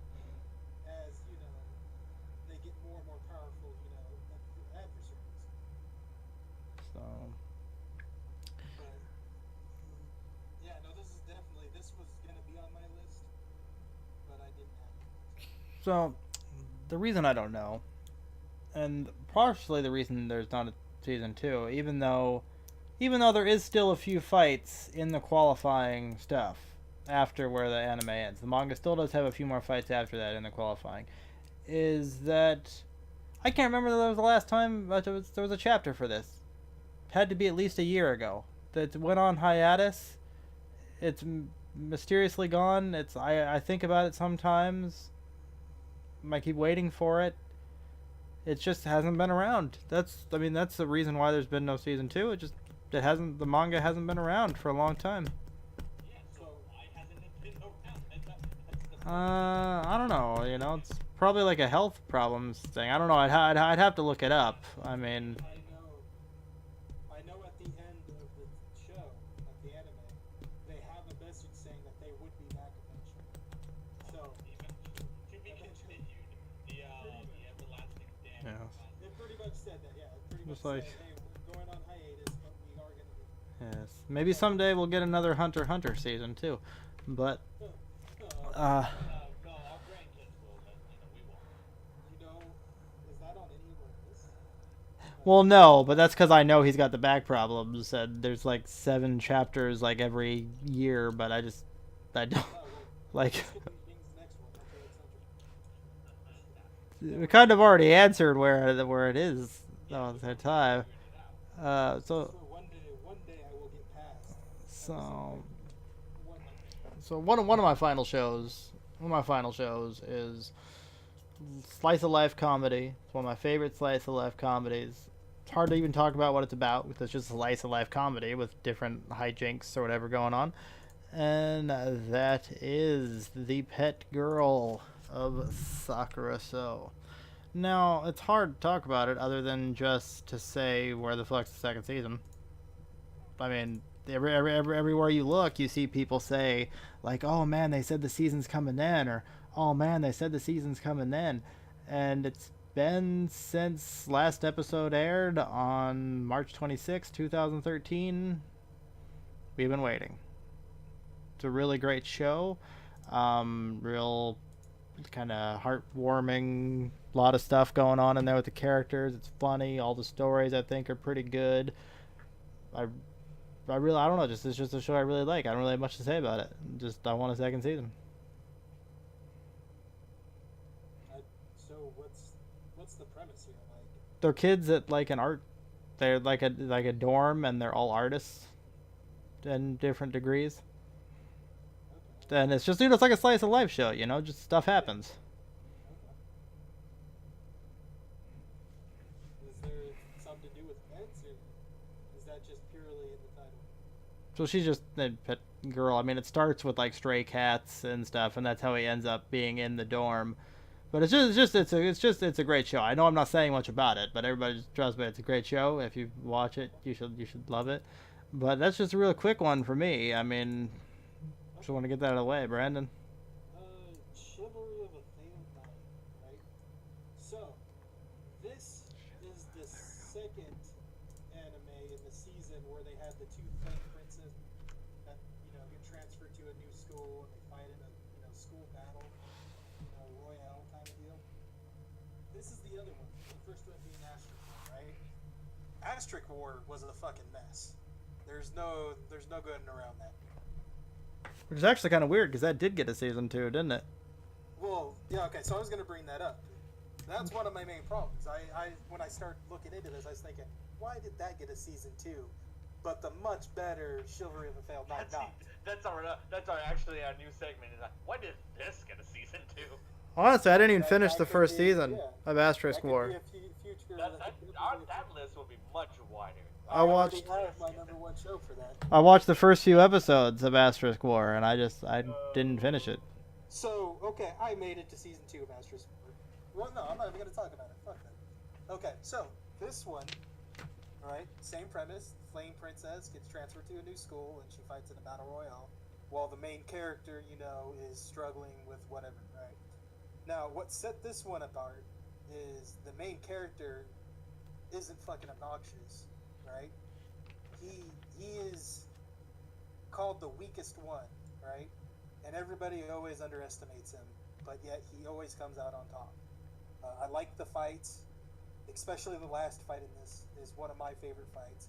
And as you guys know, I love fights, like sword fights that are over in like one or two moves, like between masters. I love that. I think that's just a great way to express that, when you're in a fight with, someone who's devoted their life to this weapon, the smallest thing is going to be the determining factor, and it's over instant. But enough of that, right? So, Asterisk War got a season 2 because they had planned from the beginning to give it the 2 cores. So that's why it got a second season. This show, I don't know why. I think it's just the source material. They just didn't have enough source material. I know it's based on a light novel, and after the show, they started to release a manga with it too. And the manga, about a month or two ago, actually is now past what their show went. So I'm reading that instead. But I would definitely love a second season. Also, as I think we mentioned before about harems, right? This has a decisive winner in it, and you see who the decisive winner is pretty early on. So definitely gets points for me for that. Okay. Well, Jing's turn. I don't remember. Like, it's just randomly coming at my head. Like, I don't actually have anything anymore. No, we know. Don't worry about it. This is comic relief.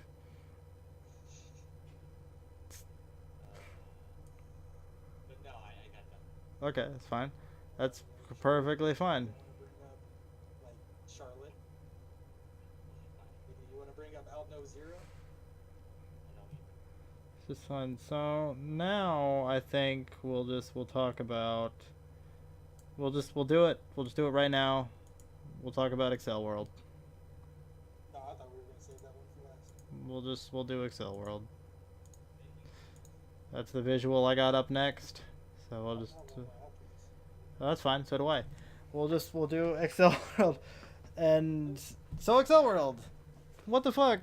Same author as Sword Art Online. Sword Art Online, 2 seasons and a movie, with a 3rd season coming and a spin-off season, and all Excel World gets after the 1st season is a shitty fucking movie that spends 45 minutes of it recapping the 1st season of the show before it gets to anything new.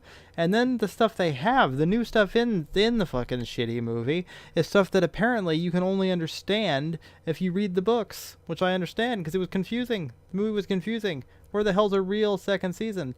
I mean, holy shit! There's even a short story. There's even a short story in the books where the main character this fights Kirito. Well, you can have that in there somewhere. Even just where the fuck?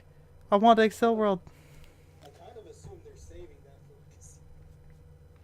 Like, Saving for what? You broke off there. I think they're saving that for a season. I mean, people. I assume people liked it. I mean, it's got great villains to me, like Sword Art Online does. It's just like I definitely think we need to touch on the villain too.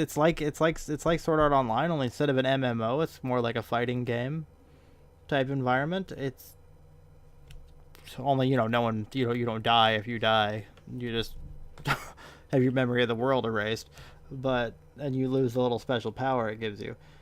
But this is a great show. Great main characters. I want to discuss that villain too, what we're talking about. That is one of the few villains, one of the few antagonists that I genuinely hate. I think this is one of the strongest villains I can think of when it comes to being a villain. Oh no, he's an asshole. Yeah, he's definitely up there on my list of villains that are just like villains. This author, for me, in this and Sword Art Online, is he really knows how to write pieces of shit for his villains. I just think so, I can't think of any of the villains for Sword Art Online. Well, in season other 2, than the programmer, and he doesn't seem like that big of an asshole. The second half of the 1st season, the bad guy, the one that buys the company, and as soon as in the hospital, Okay. and he's gonna force her to marry him, and he's basically trying to abuse her unconscious body in the hospital, and Yeah, but I don't that's shitty. but I just think that's subpar. Well, I mean, the Excel World guy is certainly on a whole nother level Yeah. of being a dick. Don't get me wrong. It's fine. I'm not saying otherwise, but just like comparatively, yeah, the Excel World guy I think is a lot worse, and he's also I think a lot more believable. And I hesitate to say that because nothing about this is believable in the first place, but I just think overall he's something that I believe could actually be a villain. Mm-hmm. Whereas I think the Sword Art Online guy is just doing bad stuff for the sake of being the villain. Okay. So we got. Is Jing ready with one? No, that's right. He's not. Jing's done. So. So I got one more and you got one more. So shit. Do you want me to go? I'll go next. I can go if you want. That's the order we've been doing. I got it. Because, okay, so the devil is a part-timer, right? That is my next one. So, What does it need a second season? I mean, it's happy news. Happy news. I'm going to interrupt you there. Happy news. As of September 30th, right? I just found out this today. They have announced the next season. Okay. So, good news. oh, so maybe I should just actually read the comic then because I don't think I. So where the fuck second season? Right here is where. Right here. I wanted to save that for last because this was on my list. And I'm definitely happy it's going to get a second season. Okay. Now, yeah. Well. Say. I don't know. I think we'll save what it's about for later. Oh, you mean like when the season 2 is coming out and we're doing the. Okay. Well, I guess I'll do the last one then. And it's the series that inspired, for me, this fucking segment. Okay? Now, I'm not talking where the fuck is season 1. I mean, where the fuck is season 2. I'm talking where the fuck is season 3. Okay? This is the cult show for me. It's a cult show that I could never explain to anybody why I like it. Because I don't even know why I like it. I don't know. It's confusing shit. A lot of it makes no sense. But for some reason, I love it so much. And that is, of course, as the two people in the thing with me already know, without me having to say it, is Horizon in the Middle of Nowhere. Now you're going to be like, tell us what this is about. And that I don't know why I posted that picture. And the thing is, I can't really tell you what it's about necessarily, because I don't really know exactly what it's about. It's a really complex story. I guess we could get into a summary, but I don't know. Do you want to get into a summary? Let's just get into a basic summary of it over here. I think keep it bare bones and talk about this when it gets brought up again, because I'm sure it will. Okay, so I'm just gonna read just a basic summary here. No, even the summary is kind of long. It's basically kind of like a political action show. It's like a political based show. There's lots of action. All the characters are unique as shit. But that's not even really what this is about. This is just about me loving the show and wondering where the hell the third season is. Not second season, because remember, it got a season 2. And look at this. Look at the poster. Look at the poster for season 2. That looks awesome. That looks awesome. Even if you don't know why you like it, you like it. It's great. Season. I don't like the main character's face. I'm sorry, I just don't. Is it because he's smiling? He's not like The miserable. way he's smiling is what gets me. So there we go. I put up this. So this is the only show today that we have 2 different season posters of. But that's just because I like the season 2 poster so much. It's a really good show. And not only that, not only was there a second season, but the second season sold really well, I guess, from what I hear. So why didn't they make a second season? Well, I guess you could wonder, maybe there wasn't enough content. Maybe it's caught up to the content and maybe there's no more. Well, guess what? I was looking at how many books there are. There's 33 fucking volumes. So how much does the first and second season cover? I don't They know. might cover like 30 books. But I don't think it covers 33 volumes. I don't think it does. It might. There's got to be so much more content to this, and especially like where they're at in the story, where season 2 ends. Let me look at season 2 here. Let me look at when season 2 ended. Season 2 ended in 2012, September 30th, 2012. Season 2 ended. So in 5 years, there's definitely and a lot more content, even if they were caught up, but I don't think they were at the time. And if you look at where they're at on the story, and you look at like the student's goal of where they're trying to get, they're only at the beginning. They're only at the beginning, and the second season is even better than the first one, so there's no reason for me to think the third season couldn't potentially be even better than that. All the characters in this, while they don't really get into too much like a character backstory and everything like that, like just their design and their look and the things they do and their personalities and everything are just so unique and like cool. Like that dude there you see in the season 2 poster with the bandana over his face and the hat, you don't really find out that much about him in the first season, but then in like the second season they give him his own little story arc. They give him He's like one of the main focuses of season 2, and he's fucking awesome. I'm sure a lot of these other characters are awesome when they get to them too. Like I said, I can't explain why I like this show. I can't. It's a cult show for me. I think a lot of people that I know might watch it, and then they'd come to me the next day and go, "Fuck you, this show sucks," and I would not be surprised. I would understand even. But apparently, there's people out there that are like me, because season 2 sold well. So my counterparts are out there. And we want a season 3, damn it. I looked on, like, everywhere you look online, you see people hoping for the third season, and they go like, "Oh, well, we're expecting an announcement probably by the end of this year. It has to happen, right?" And then it doesn't happen.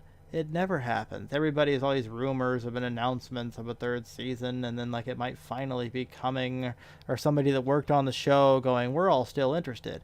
But it never comes. It never comes. It's not sales. It's not amount of content left. From what I've heard, it has nothing to do with the author not wanting there to be a third season. It just baffles me. It baffles me.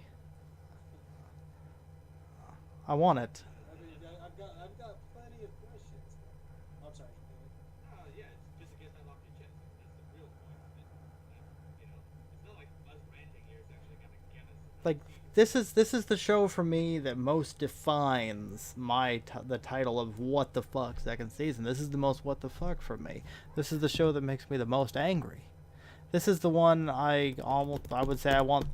Other than, I mean, the volleyball show isn't like a mystery. If that show disappeared for years, obviously I'd be pissed as shit. But of all the shows on there, this is probably the show that if I got up in the morning and I saw a new season announcement, this is the one I'd be the most excited about. I wouldn't understand why, but I would have that feeling anyway. So, Like I said, I've got plenty of questions to ask. it might be hard for me to answer the questions on the show. I might just be sitting here with like a duh. But maybe after the show, I don't know, maybe I could try to answer some. But anyway, I'm sure we'll talk about the show again, definitely, for sure. This is a show I talk about all the time.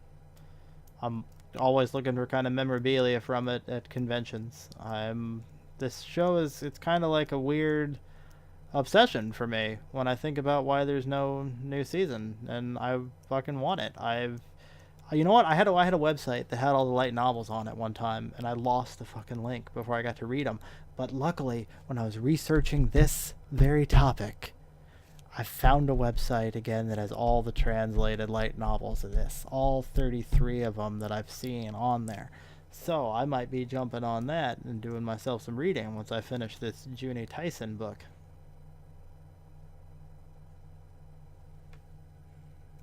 And maybe, hey, you know what? Maybe I'll do some little reviews of the Horizon in the Middle of Nowhere volumes as I read them. That should be fun. You know what I'm thinking? I got a question. No, go ahead. I got a general question about just light novels. But how long are they, like, compared to Western books? Well, I can tell you that the Junie Tyson book is 256 pages. Give me a second. I'm going to stand up and reach behind me here for something. So they're about the same size as Western books. I just wasn't sure. So, in my hand, I have Excel World Book 1. In my hand. Now, Excel World Book 1 is... Excel World Book 1 is 202 pages. That's Excel World Book 1. Okay. So they're pretty small books. And Okay. and some of the pages are illustrations. Because there's always like manga like illustrations. So like when you see a series on a light novel, it's not just the company making up what they think they look like as if it was usually like in an American book or something. Like they have illustrations, like usually at the beginning of light novels, they have illustrations of a lot of the characters you're going to be seeing, and then throughout the book, they usually have illustrations that pop up here and there. Okay. So it's not necessarily completely 202. No, I was always wondering that too, because anytime or anytime you show with like a light novel based on making light novels, there's always that character that does the illustration. I just thought it was a book. That Yeah. makes a lot of sense now. No, especially when you open a light novel, the first few pages are usually a lot of illustrations. I have never really read that many light novels. Not that really. Earlier this year, I tried to read the smartphone light novel, but that show is fucking garbage. As we talked about, it was my worst show of the season last season. But I'd like to read more light novels. I mean, I have a sort of a capital T problem that we won't get into that can kind of make it difficult for me. But but I would like to read more light novels. That's cool. Jing, do you have any more? Do you want to talk about Inuyasha, for instance? Well, Inuyasha actually finally did get that that continuation that one time, which did finish it. Yeah, I know. Who knows if we ever get to find out the ultimate fate of the Naginata of Kenkon? Maybe we'll get another season with that someday. Well, I'd be interested in the story just about Naginata and Kenton. I bet it's in Idris Elba's closet. You got the Naginata and Kenton as an Idris Elba has to have it. has to have the Naginata and Kenton. Exactly. People will be so confused when we talk about the Naginata of Kenko. Well, don't worry. It'll be a recurring theme, and they'll find out eventually. Yes, we'll find out about the Naginata of Kenko. Well, anyway, that's it for this week. Next week we'll cover the episodes, and we'll do the news, and we'll have something interesting for our feature segment. I'm not sure what it is yet. We're gonna have to have a little brainstorm about that. Definitely be something cool. Also, we'll try to finally get into the show Jing a poster and him guess what the series is about. But also, I decided I don't really want to single him out. I'll do it too. Someone find an obscure poster for me, and I'll guess what that shit's about too. I'll do it too. We're not singling Jing out here. Well, I mean, let's go for all three of us then. I think the hardest one will be you, but I'm sure you could find something right up there. Okay. Well, Jing might surprise me too, and he might know exactly what it is, or whoever. Oh yeah, that's what I was kind of thinking. I was thinking if we should go like a wrong answers only kind of deal, but I don't know. But no, wrong answers only would be like you look at it and then you try to find like the craziest scenario you can think of, almost like the most wrong scenario you can think of based off the picture, like. But anyway. So we'll see. Maybe we'll do that. We're gonna get into some stuff next week. Might finally start this classic catch-up segment I thought of. I already got a series I could talk about for that. But anyway, that's before we ramble on, like I seem to do at the end of every episode. I'm just gonna cut it off right now. So on that, we'll see you next time.